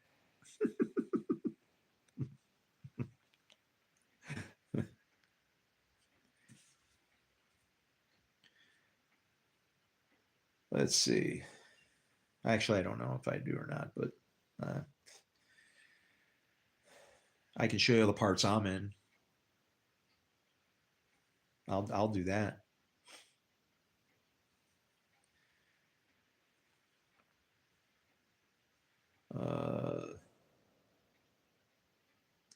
Yeah, the last line of the movie said to me, well, it looks like you're going to be elected again. It's like, I don't know if that's a good thing. Again? Let's not do this all again, please. Whew. All right, so here he is, there he is, in inner rooms, do not believe. For as lightning that comes from the east is visible even in the west, so will the coming of the Son of Man be. Okay? And wherever there is a carcass, the vultures will gather. Why does he throw that in there? See? You have to make that fit. And it's like, what do you mean wherever the carcass is? Right?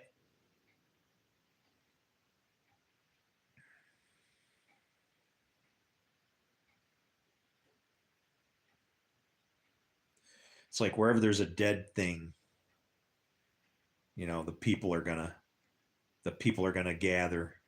So you got to be careful. That's a warning to say, you know, yeah,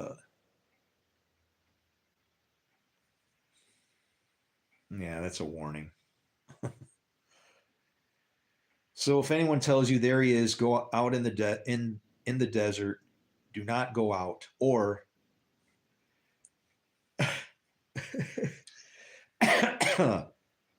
so if anyone tells you there he is out in the desert, do you know that Zion means desolate place? Can you imagine a bunch of people going, God's in Zion, and so they walk out in the desert and die? Huh, that sounds familiar.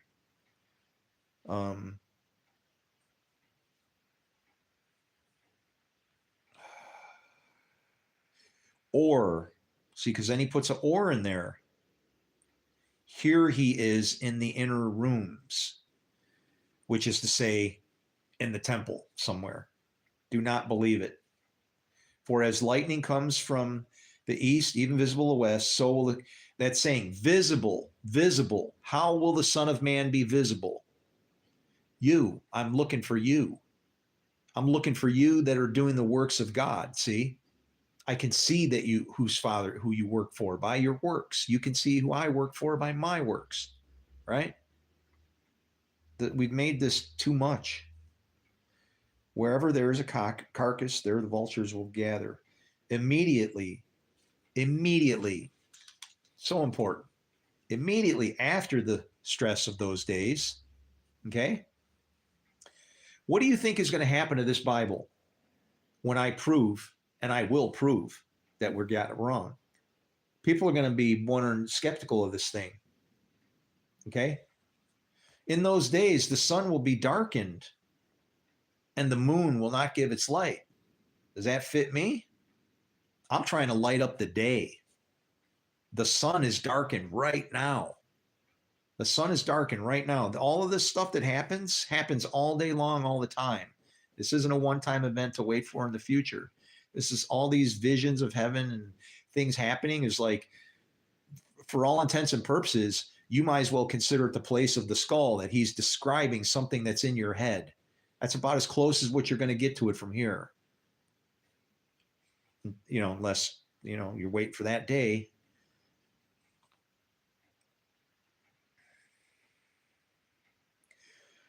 The sun will be darkened and the moon will not give its light. That's literally to say we don't serve our God. We're moons. We're supposed to reflect his light back, just to be a reflection of him, an image, right? And the moon will not give its light. The moon doesn't have any light. The moon just reflects back. So if he's not lighting us up, we can't reflect back, which means that we wind up with what? Ungodliness. People that don't know what's going on, what we're doing, or what, that's that phrase, right? The stars will fall from the sky, okay? And the heavenly bodies will be shaken. Heavenly bodies, that's you and me. That's you and me, somebody that cares about God. We're disturbed over these problems. We're being shaken, okay?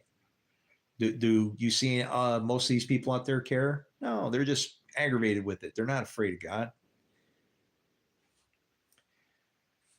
So that's now. The sun will be darkened and the moon will not give its light. The stars will fall from the sky. Now, the stars are supposed to be the things that guide you at night. What kind of things keep you out of trouble? Like maybe one of the stars from the sky would be like an ankle bracelet from the corrections facility, right? You're allowed to travel because you have this thing, but then they say, no, things are getting too bad. We don't want anybody running around anymore. Could be stars like people that guide you from the church. And suddenly they're messing it up and they're getting canceled and knocked out and taken down. Okay. At that time, the sign of the Son of Man will appear in the sky, and all the nations of the earth will mourn. I want to know more about how that word is translated, sky. Because I don't think it should say that. I think it should be heavens. Because sky makes you think that you should look at that instead of in this. And all the nations of the earth will mourn. They will see the Son of Man coming on the clouds of the sky. That's a terrible translation. See, the clouds of heaven, they used to call the Messiah, or they would call him the son of the clouds. And it's literally to say that he obeys the clouds that God led with. The pillar of fire and the other one.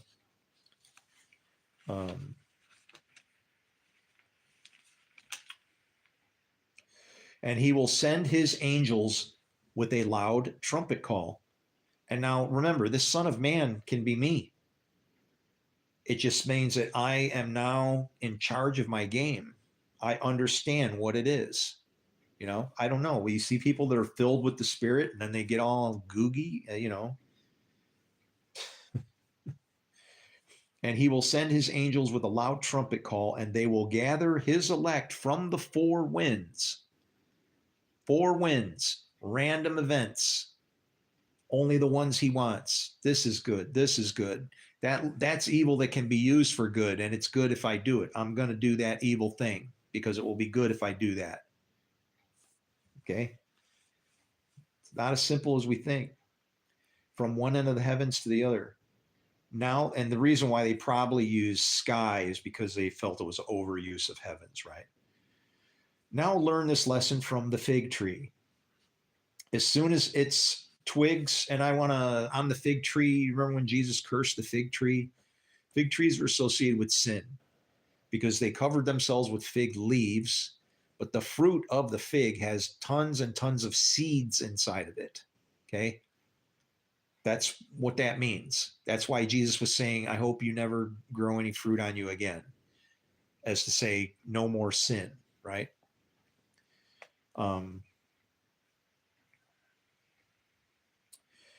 Even so, when you see all these things, you know that it is near, right at the door.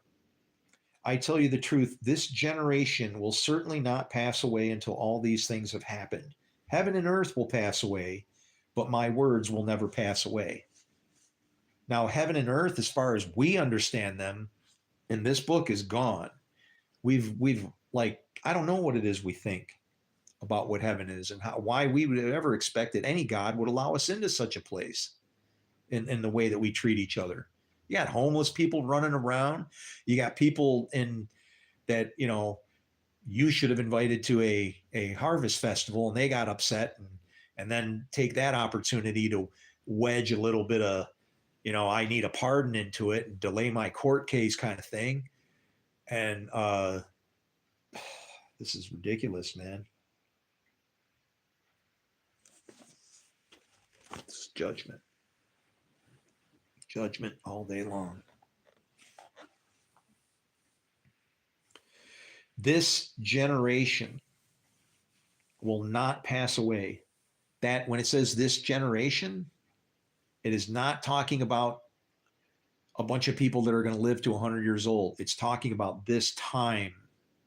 It's the end of the age, this generation, how it's made. Okay? We borrowed some of these words. They don't fit into the scriptures the right way.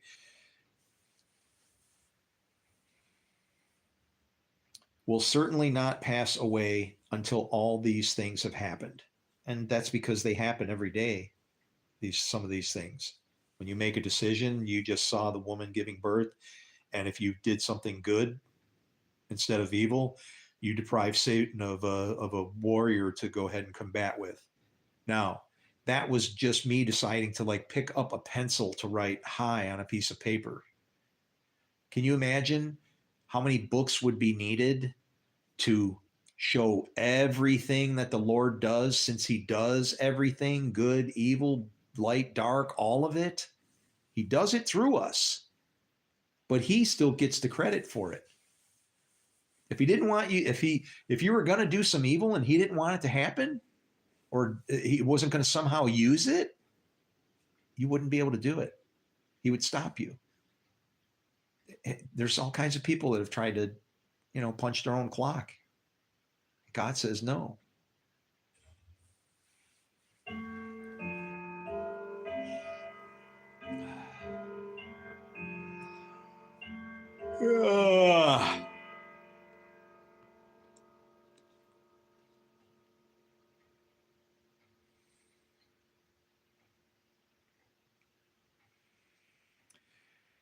When you see way, heaven and earth will pass away, but my words will not pass away. So now this is the unknown hour here, and no one knows about that day or hour. That is a wrong translation. I guarantee it. That is way offline. This ought to do. ESV. And what is that? 2436. That's adding a 12 to 24. All right, where are we at?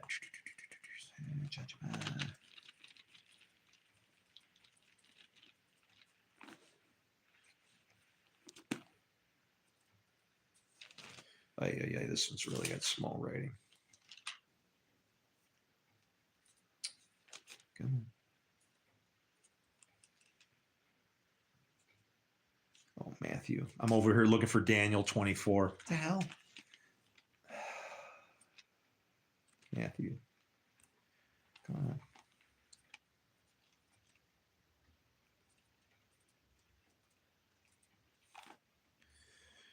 $24.36, I think I said.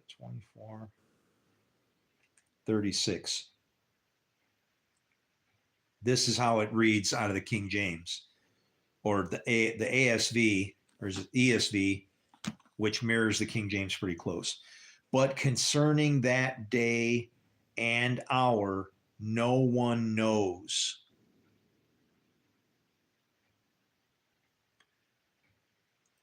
Jesus said the Father knows. Is that a lie? What it's saying is that man cannot know the hour. I think that's actually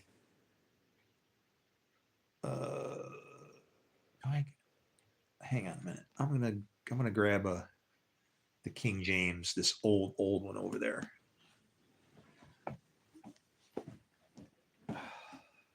Come on.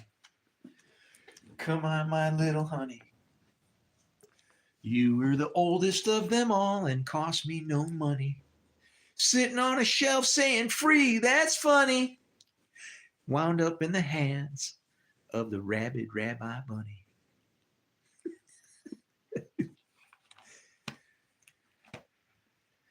The Acts, St. John, St. Luke, St. Mark, St. Matthew. Did you know that Mark was written before Matthew? You will see many, many things that are absent. So they kind of built Matthew on top of Mark with some of those things that are in there.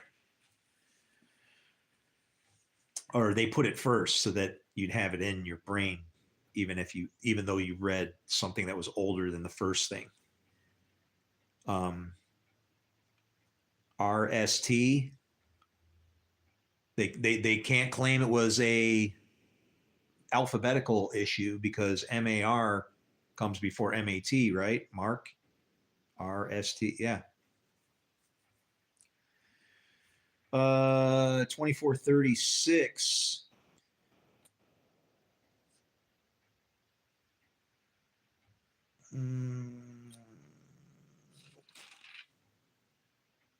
Wait a minute. What?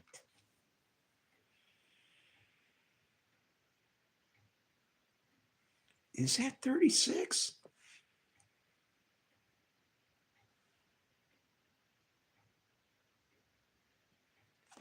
What am I reading? Oh, I'm in 23. I'm like, whoa, they really changed it. It was kind of close, actually. Honestly, part of it was, I'm serious. On 23, what did it say? 36, verily I say unto you, all these things shall come upon this generation. And it's like, well, that's kind of what I'm looking for, but not the same, right? So it's like, okay, so 23, 24, 36. Look at, somebody was underlining in here.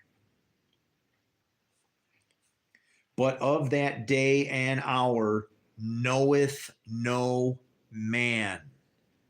You have no idea how important.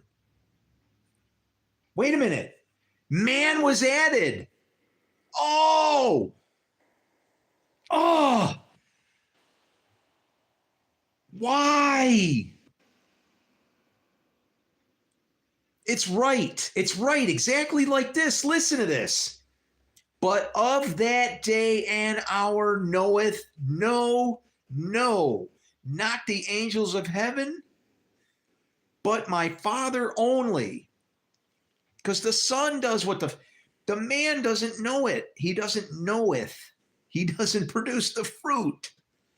But of that day and hour knoweth no man, no, not the angels of heaven, but my Father only. And if the man didn't know it, why did he throw the angels in heaven in there? Because the angels of heaven are the ones that you're judging, the Son of Man.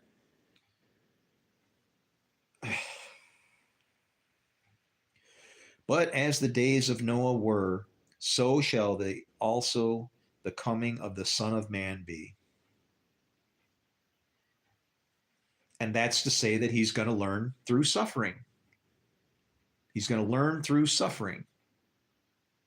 That's in Hebrews 8:5. Although he was a son, he learned obedience through suffering.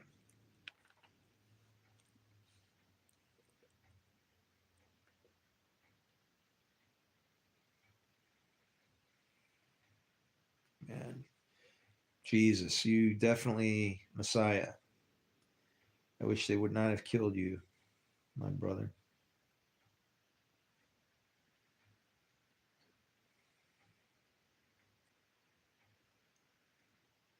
Maybe it had to be so for everything to work. I can't see that you're not in control. I'm not going to be kicked away, not that easily.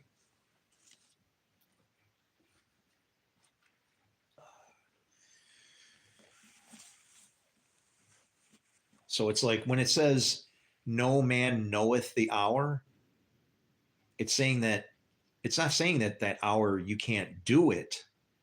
But again, it's that fruit thing. It's a trick. It's a trap to say it's to make you feel not confident.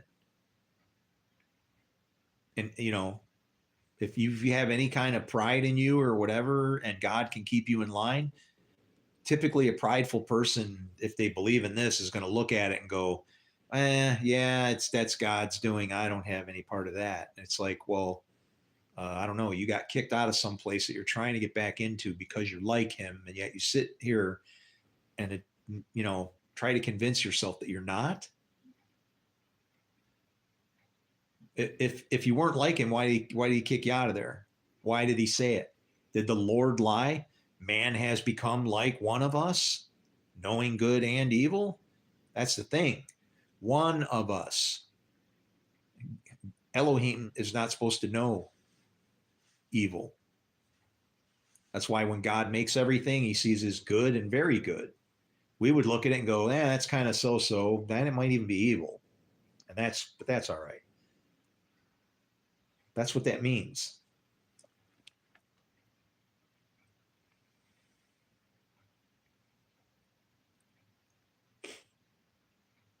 And then wherever there is immediately in those days, immediately after those days, the Son. Now think of it. I tell you that this whole coming in the end of the age doesn't only apply to the earth, it applies individually to people. So this happened to me right here.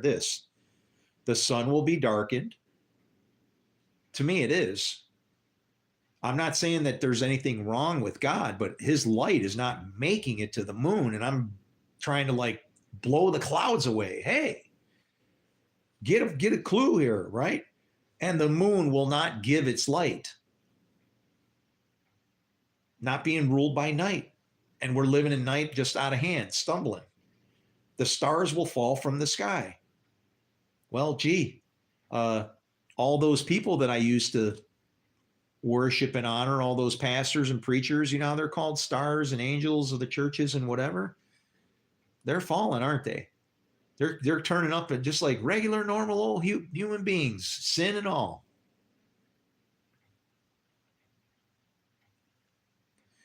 And the heavenly bodies will be shaken. That could even be them, but that's also you. But that means when you're shaken, you're going to bear fruit.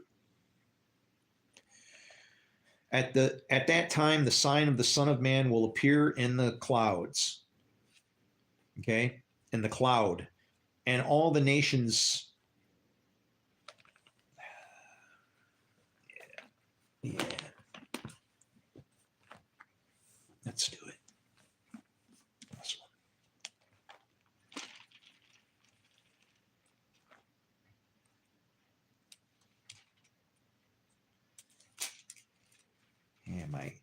agile reflexes are kind of off a little bit. All right. But concerning that day and hour, no one knows. Somebody's got to know it or it won't happen. Not even the angels of heaven, not the Son, but the Father only, nor the Son. And it's like, because the Son does what he sees the Father doing. So when it says the Son doesn't know, the Son of Man, I don't know when this is, when the day is going to happen, the big day. It happens for me. But concerning that day and hour, no one knows. Not even the angels of heaven, nor the Son, but the Father only. For as were the days of Noah, so will the coming of the Son of Man. So will be the coming of the Son of Man.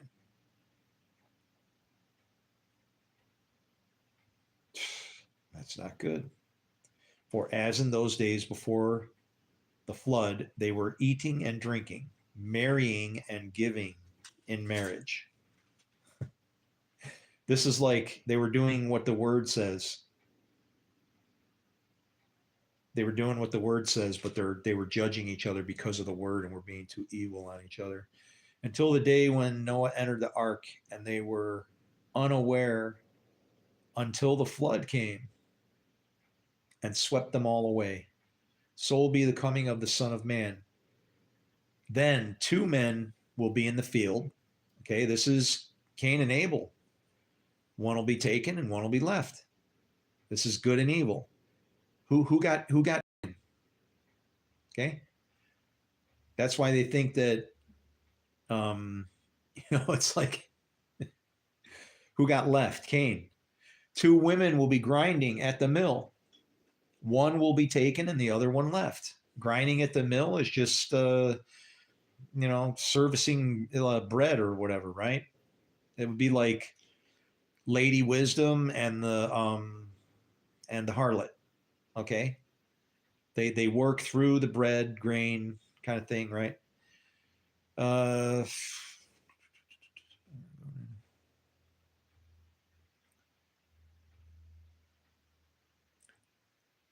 Therefore, stay awake, for you do not know on what day your Lord is coming. Yeah, which of the three, right? But know this, that if the master of the house had known in what part of the night the thief was coming, he would have stayed awake and would not have let. Now, this is interesting because this is telling you can tell somebody by their fruits. If someone is a master of their house, can they protect it? I'm able to protect my place as much as I can, right? I mean, what do you wireless? Hey, you can only stop so much. So the rest you have fun with. Um,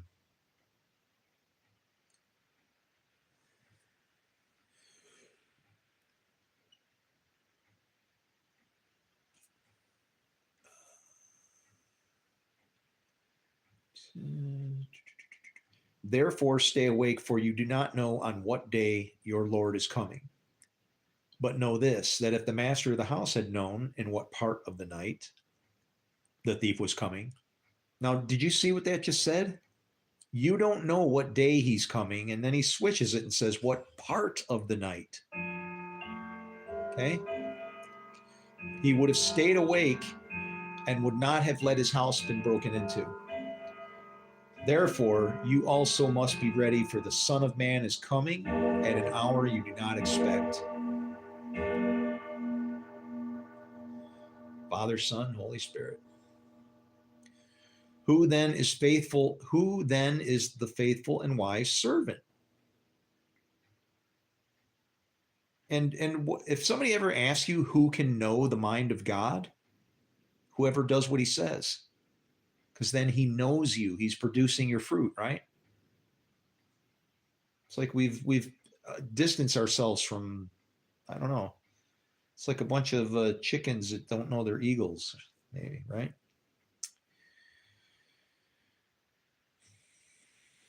Uh,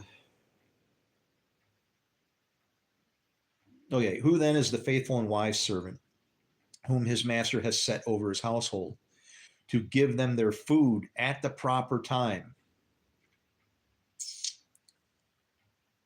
The food at the proper time. It's not just talking about, there's different, you're going to get different kinds of food at different times, right? Uh, you eat the scroll, it makes your belly bitter, kind of thing. Um,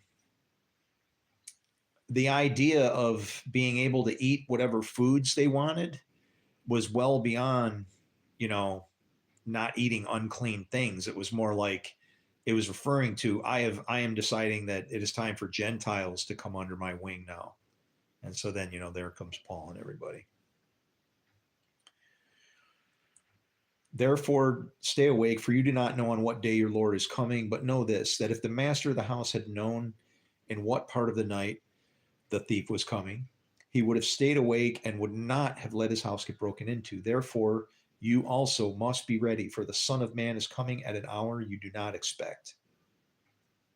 Who then is the faithful and wise servant whom his master has set over his household to give them their food at the proper time?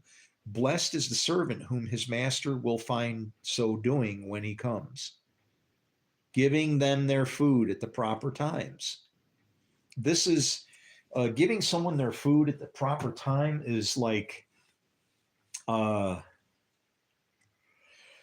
when the black horse goes north with the scales. A lot of people see that as judgment and famine, but in the book of Zechariah, the horse that goes north with the scales gives the Lord comfort. Why?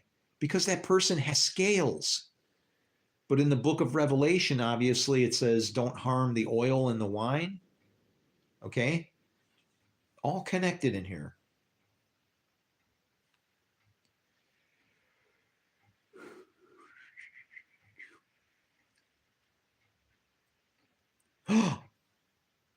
You have been, oh, wait. Oh, I'm sorry, I wound up in the parable of the talents. I'm like, wow, those are connected. uh,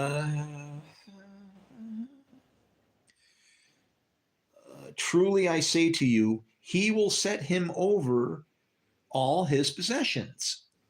Now, if all the earth is holy and all that is in it, which is the Lord's Spirit, the possession is the land. That's the land that you get to possess. Is there more land when you get to heaven? Maybe, How much does a soul weigh? Did you jump on the scale before and after you were saved?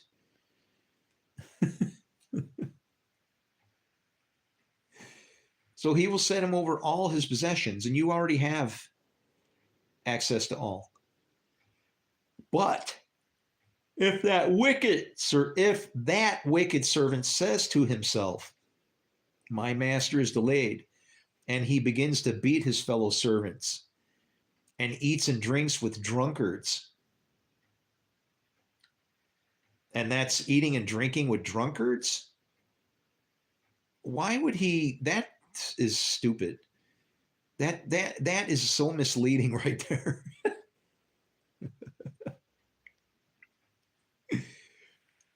So watch. Who's this guy's fellow servants? If he's wicked, right? Oh my God. But if that wicked servant says to him, help, my master is delayed, and begins to beat his fellow servants, so now he's beating on wicked people, and eats and drinks with who? Drunkards. Those who are drunk on the blood of the saints. Those who have had too much wine, maybe. Or like strong drinks, cursing oppression. How much water do you got? The master of that servant will come on that day when he does not expect him, and at an hour that he does not know. An hour he does not know. Why? He can't, because he's not doing it.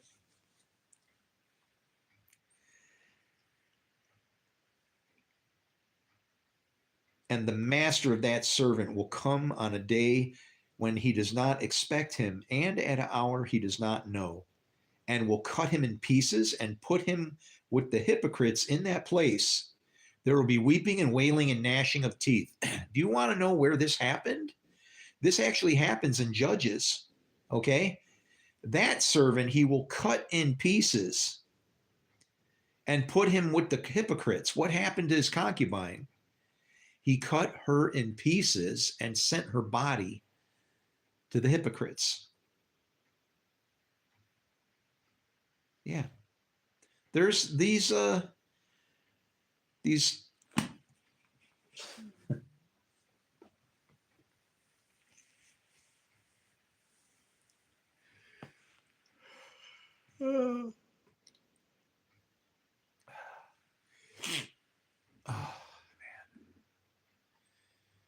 God, can you just take me home?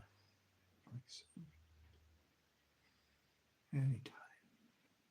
Anytime. I'm here for you if you need me.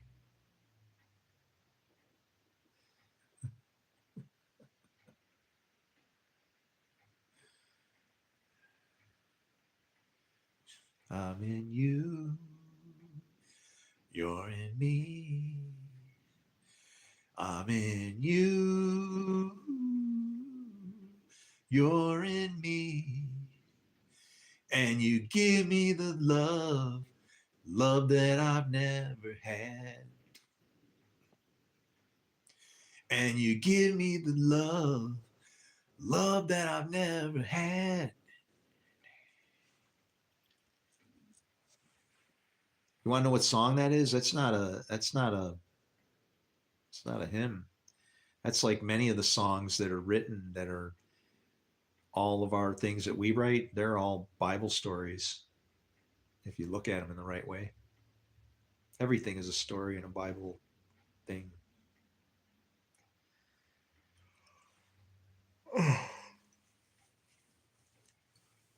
Oh, Lord, thank you.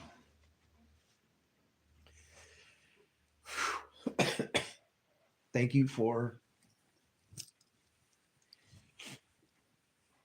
for showing up at different times, and thank you for I don't know,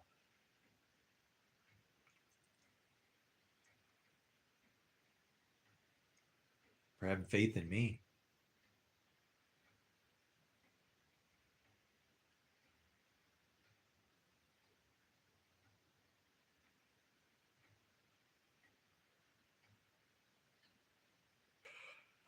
Oh,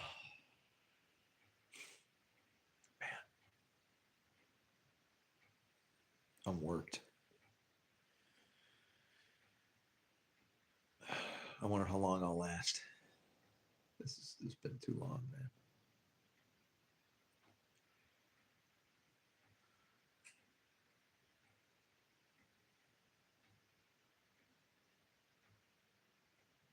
I heard the heater just kick on.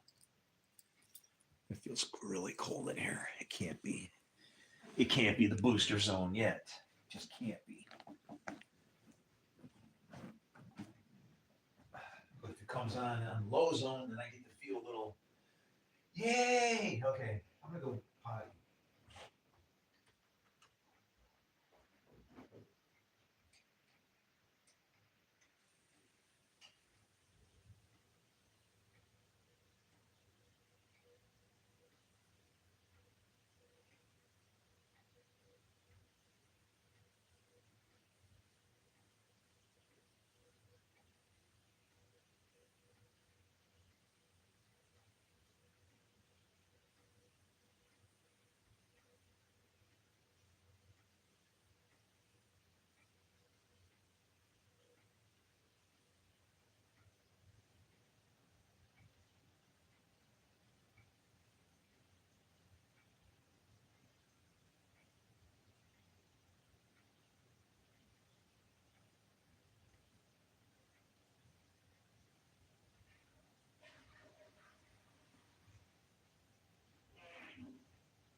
That's the hardest part. That's totally the hardest part. Cold water, everything. No hot water.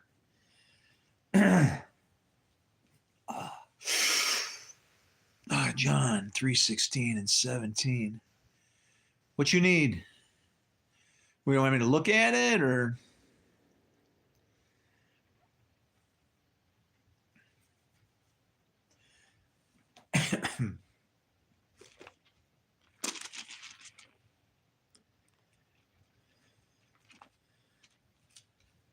John 20:20. When he had said this, he showed them his hands and his side. Then the disciples were glad when they saw the Lord. It's weird. I have the same wounds, but not as bad. Like I got a couple holes through my feet. I got a hole in my side. That thing was gnarly, man. If you touch the wound where my scar is and smell your fingers, it'll smell like a baby's breath flowers. And not, I don't perfume it or, perfume.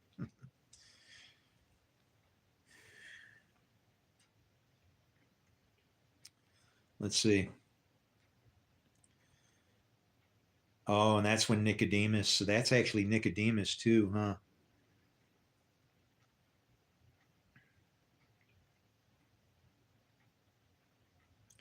Yeah, it's like, for God so loved the world. And that's just means the earth, right? Not this place. You as a piece of earth, okay? You're special to him. Formed you, potter, made you kind of thing, right? So he gave his spirit into it. But his spirit can do more than just good. I mean, he can do bad things for good, but that's what happened is we don't realize that we're fighting ourselves. What we're looking for is inside of us.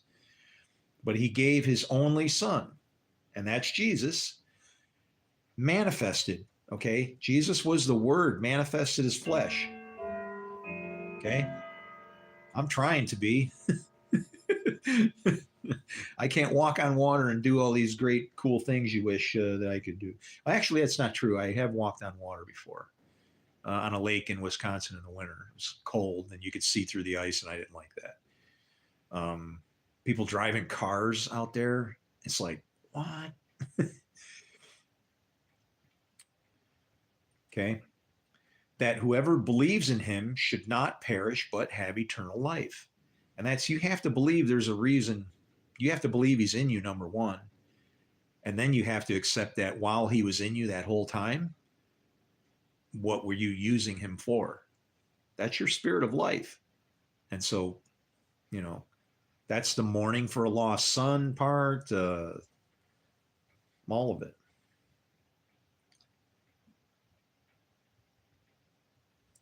And so then it says,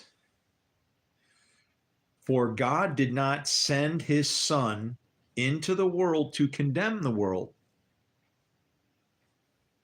Now, you know how it says there is no condemnation in him who's in Christ? That's to say that you're not condemned, but there should be none even coming out of you. If you start to do what? Beat your fellow servants and judge, then you're stepping out of line.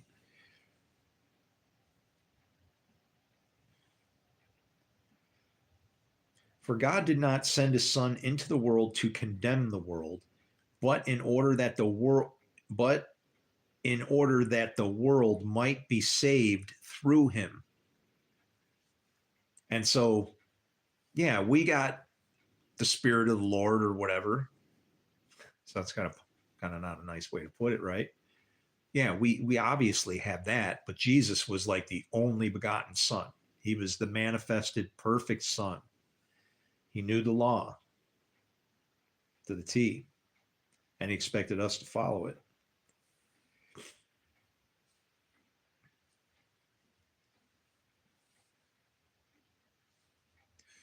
Whoever believes in him is not condemned, but whoever does not believe is condemned already because he has not believed in the name of the only Son of God.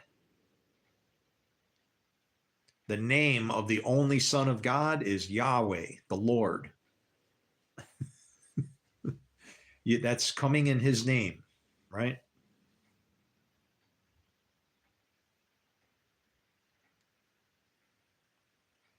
And this is the judgment. The light has come into the world. Okay. Jesus is just showing you how to be light. And people love the darkness rather than the light because their works are evil. And it's like their works are evil. And so they're kind of hanging with who it is that they belong to, right?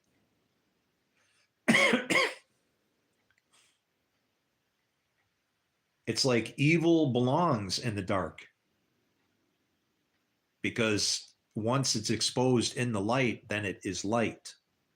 So evil is kind of just like playing in a bad zone where you're not making any efforts to get on the path, I guess, right? For everyone who does wicked things hates the light and does not come to the light, lest his work should be exposed. But whoever does what is true, there you go, comes to the light, so that it may be clearly seen that his works have been carried out in God.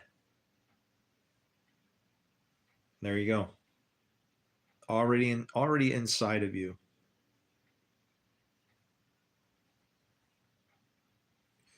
But like when Nicodemus says that to him, truly, truly, I say to you, we speak of what we know. That's to say what we do, right? What we know. And also, you can't do what you don't know, like his knowledge, but we speak of what we know and bear witness to what we have seen. And that's just to say we've done what the word, it's almost like the Bereans testing the scriptures, but you do not receive our testimony. Jesus is trying to say that there's nothing wrong with this book, If I have told you earthly things and you do not believe me, how will you believe if I tell you heavenly things? No one has ascended into heaven except he who has descended from heaven, the Son of Man.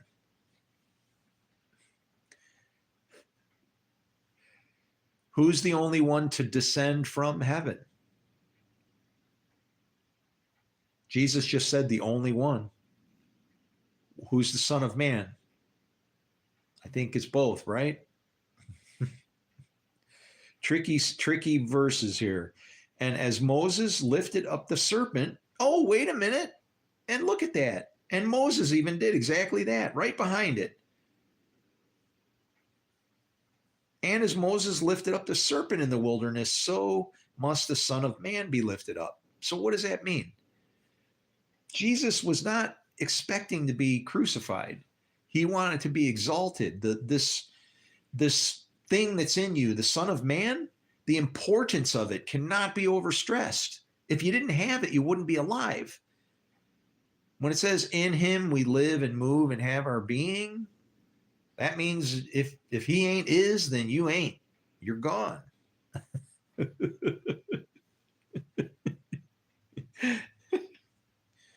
All right.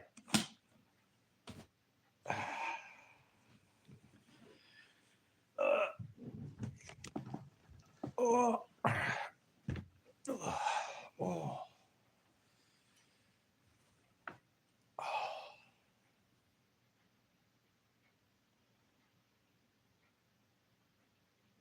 Wow, that was weird, man. I closed my eyes and I was almost like back in a dream, like, oh, that was weird. Wow, what the heck? What was I think that was a part of my, whoa. Wow. What was that? Oh my God, I could see it already. Are you telling me I could have fell asleep that fast? No way.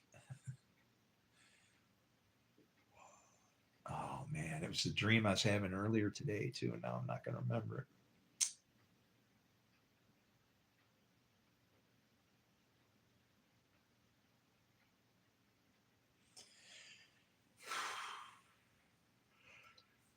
Oh.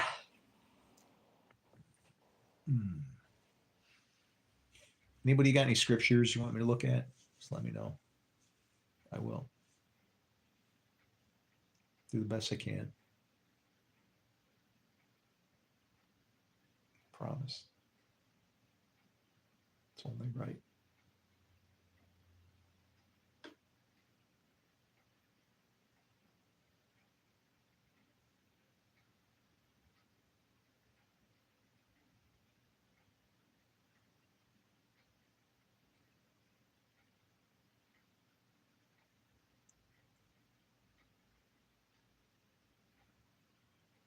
Mm.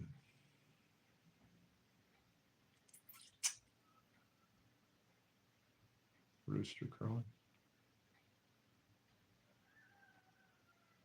I told you. Miserable roosters.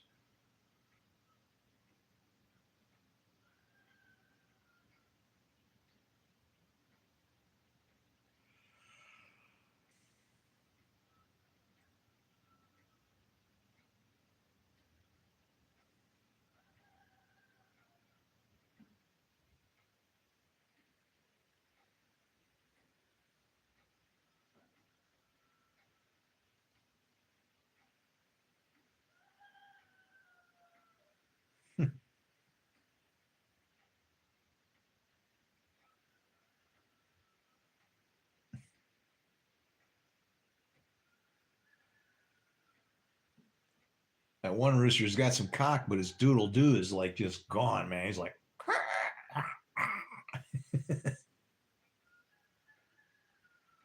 he's trying.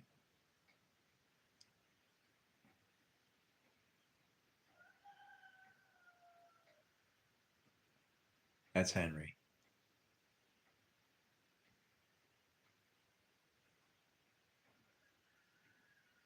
Now that weak one there, I think I'm going to call him Hank Hill. I'll call him Henry and Hank, and Hank can be the one who can't get it out because he's got the narrow urethra.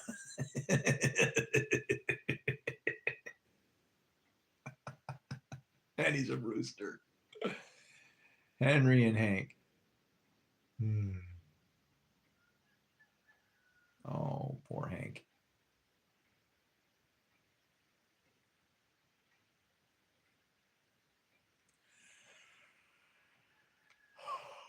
Ugh.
All right.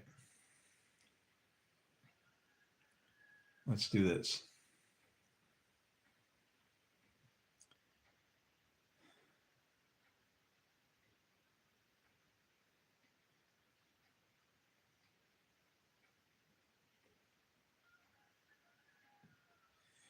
Matthew, Luke, and John.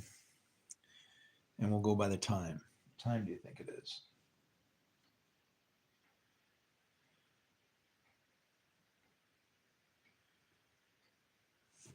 Oh, let me see.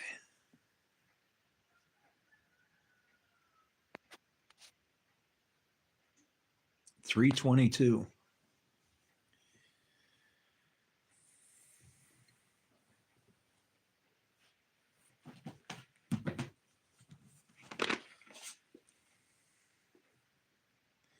Matthew, Luke, and John.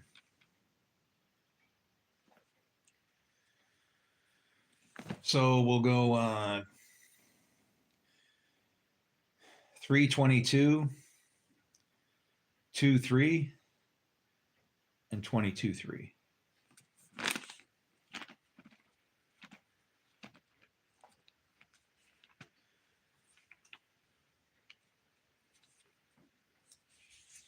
Let's see, 3:22, right?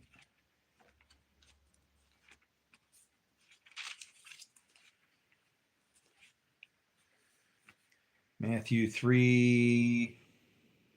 There is no 3:22. So you got to go the numbers forward. So I got to go to 5 since it ends at 17. So 4, 5. Then the devil took him to the holy city and had him stand on the highest point of the temple.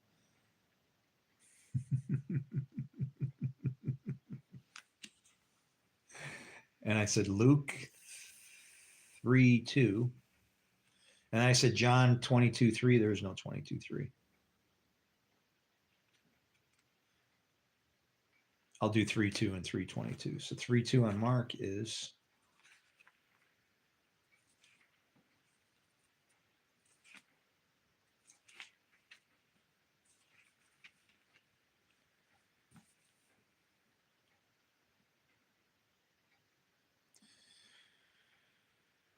and the teachers of the law who came down from Jerusalem said, he is possessed by Beelzebub.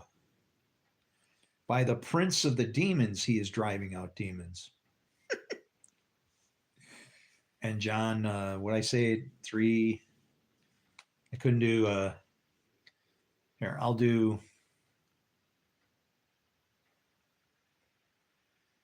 2, 3.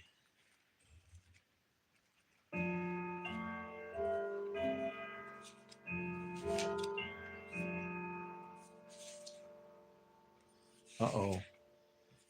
The clock just struck. 2, 3. When the wine was gone, Jesus' mother said to him, they have no more wine.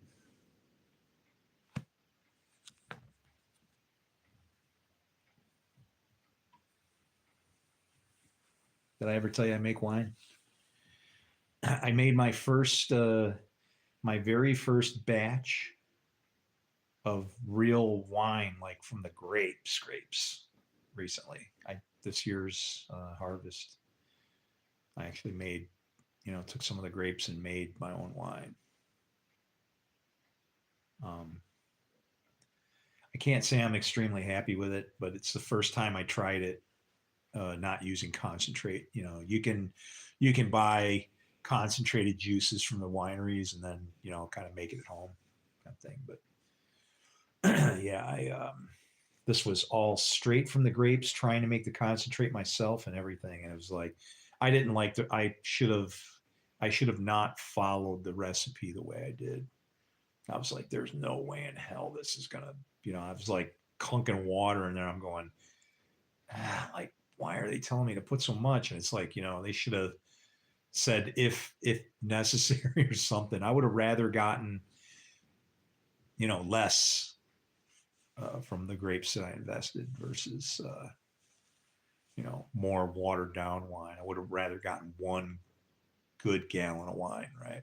I just invested 10 pounds of grapes. So.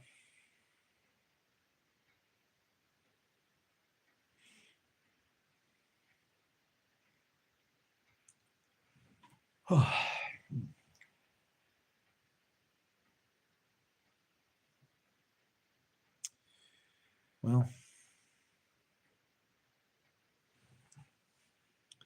I can't believe that. I found this out today, though. These are the rarest pennies that they ever minted. And I actually got 2 of them in proof condition. I mean, they're just like glass.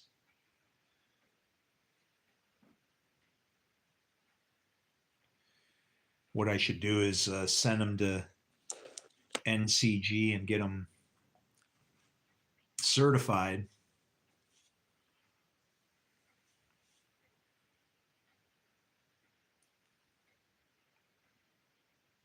and see if maybe I don't know what they do. I don't know if they clean them or if if they try to professionally clean them a little bit for you to pull some of the patina out or what exactly they do, right?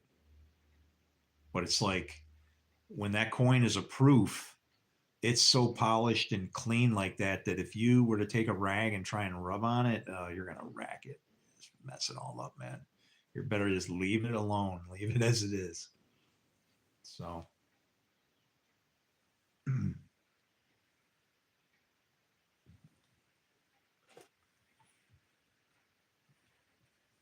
it's like when we read these prophecies, some of these, like Ezekiel, and we just totally miss them. We're in Ezekiel right now. That's where we're tracking in prophecy is Ezekiel, where he's saying your tombs, your temples are at every crossroad empty. That's now.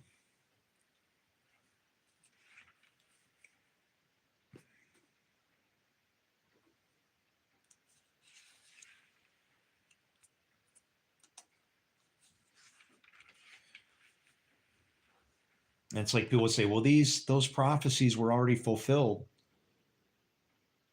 Every prophecy is for a time, and a time's time. And if God tells you not to write something down, then you shouldn't, because it's like it might get special at the end, right? Why would you want to, you know? Hmm. I don't want to leave. I don't want to leave any written records because, as you can see, you could read something in a couple of different ways, even though it's just written all the same way.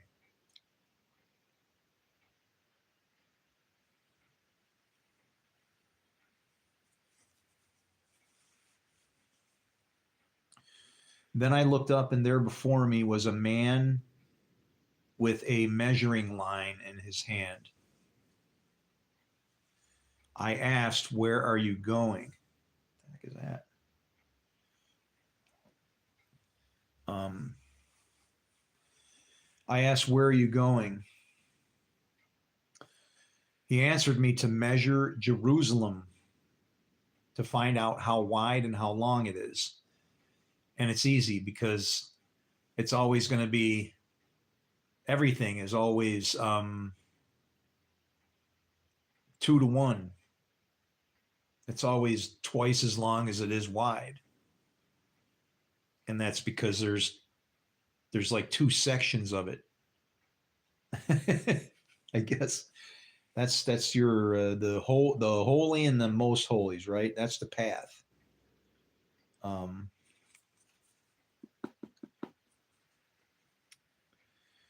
to measure Jerusalem to find out how wide and how long it is. Then the angel who was speaking to me left, and another angel came to meet him.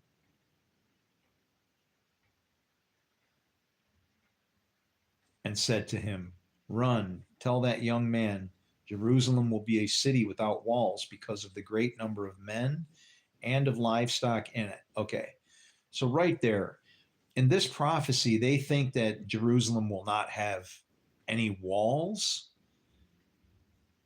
This isn't even talking about a city. This is talking about the teaching of peace.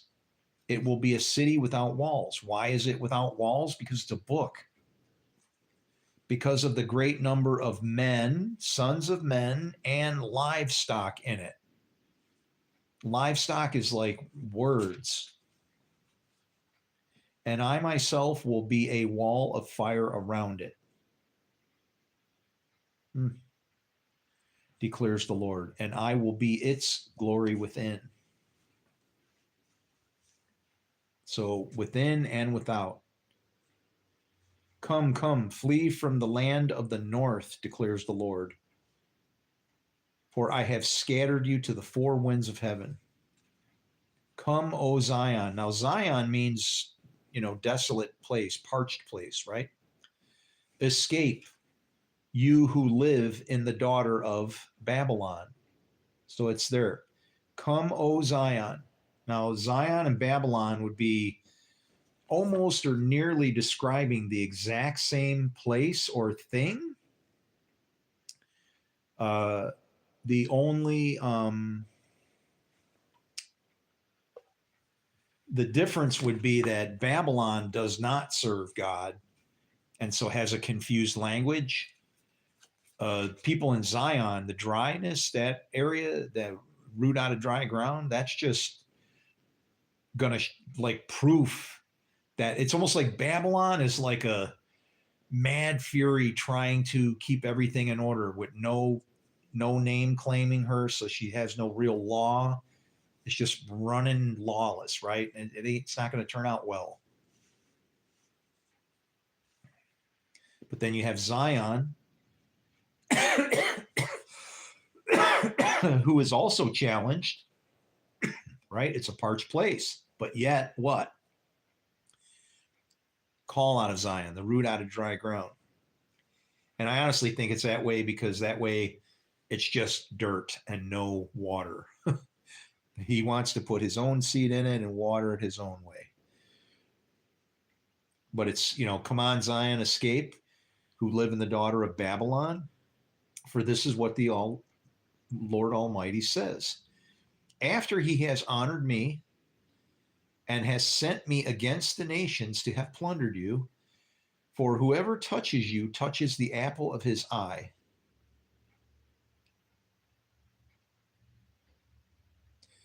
So the Lord is saying this about you. After he has honored me and has sent me against the nations that have plundered you, for whoever touches you touches the apple of his eye. I will surely raise my hand against them so that their slaves will plunder them. And that's, your slaves are supposed to be working for you. So again, that's Babylon destroyed from the inside out. Then you will know that the Lord Almighty has sent me. Shout and be glad, O daughter of Zion, for I am coming, and I will live among you, declares the Lord. Many nations will be joined with the Lord in that day. And when that says many nations, that is saying evil is going to be joined. It's over with. Many nations will be joined with the Lord in that day and will become my people. He's going to take them all. The many. I will live among you, and you will know that the Lord Almighty has sent me to you. The Lord will inherit Judah as his portion. That's normal. That's a given. The Lord will inherit Judah. That's the two lions, right? As his portion in the Holy Land, and will again choose Jerusalem. So it's kind of like, why is he's inheriting Judah and choosing Jerusalem? Jerusalem is just saying teaching of peace. Be still before the Lord. There you go, teaching of peace. Be still before the Lord, all mankind, because he has roused himself from his holy dwelling.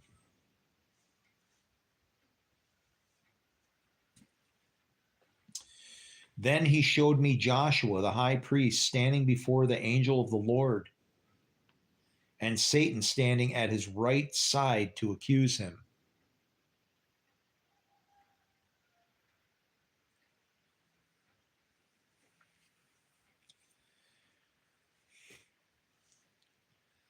I don't know, man. I think Satan's a woman for some reason. The Lord rebuke you, Satan. The Lord who has chosen Jerusalem, teaching of peace, rebuke you. Is not this man a burning stick snatched from the fire? It's supposed to say a brand. Now Joshua was dressed in filthy clothes as he stood before the angel. The angel said to those who were standing before him, take off his filthy clothes. Then he said to Joshua, see, I have taken away your sin.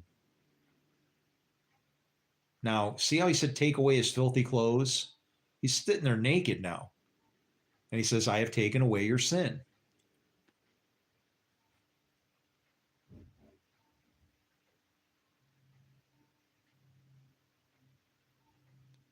I heard something clunk.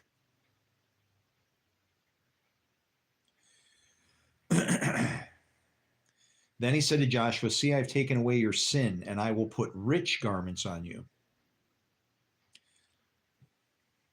Then I said, put a clean turban on his head. So they put a clean turban on his head and clothed him while the angel of the Lord stood by. The angel of the Lord gave this charge to Joshua. This is what the Lord Almighty says. Now it's like, how come the Lord doesn't talk to him, right? This is what the Lord Almighty says. If you will walk in my ways and keep my requirements, then you will govern my house and will have charge of my courts, and I will give you a place among these standing here. Everybody can do this. Listen, O high priest Joshua, and your associates seated before you, who are men symbolic. Who are men symbolic of things to come. And this is in Zechariah. Even says symbolic. Gotta be kidding me. This is unreal, man.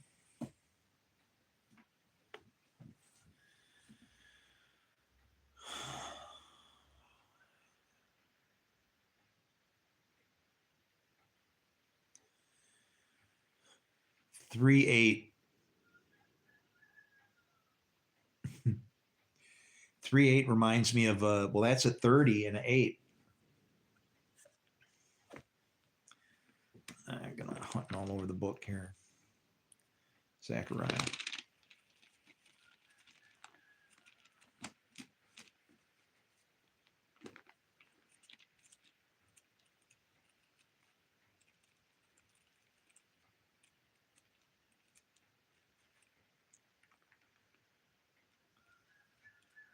This thing's got the skinniest pages ever, man.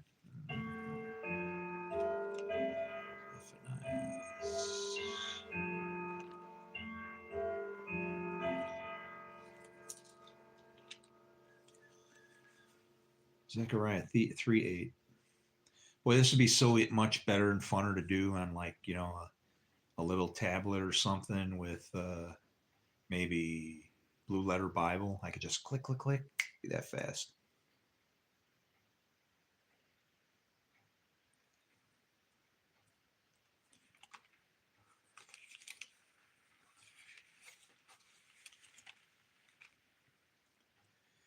Zechariah 3:8.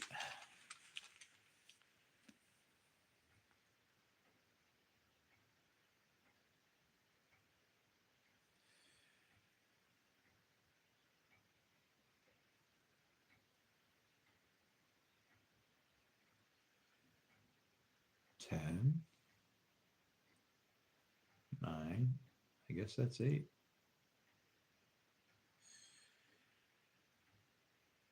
And that was given Joshua a turban or something? Or is that?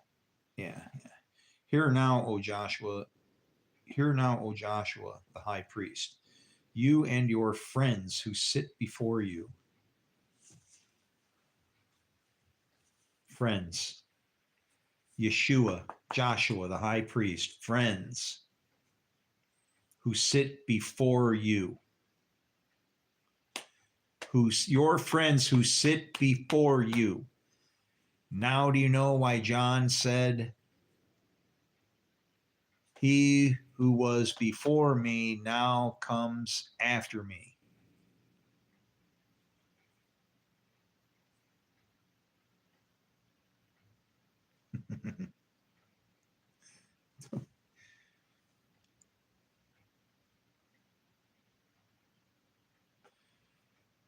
You and your friends who sit before you, for they are men who are a sign. Behold, I will bring my servant the branch.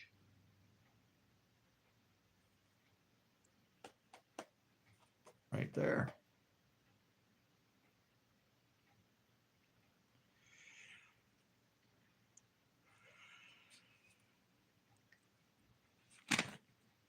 Dumpster dive. The sons of Midian, Ephah, Epher, Hanok, Abida, and Eldah. All these were descendants of Keturah. Wow, man, I just opened it up to the descendants of Keturah, like just like that. Bam.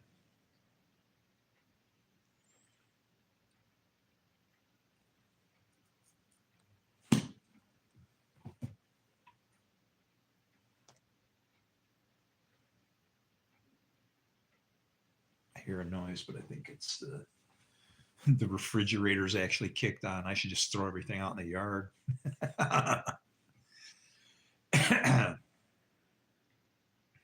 Could save electricity there too.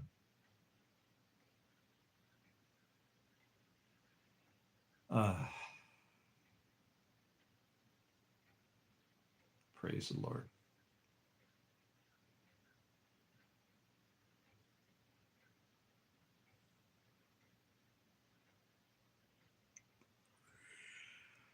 All right. I think I need a nap.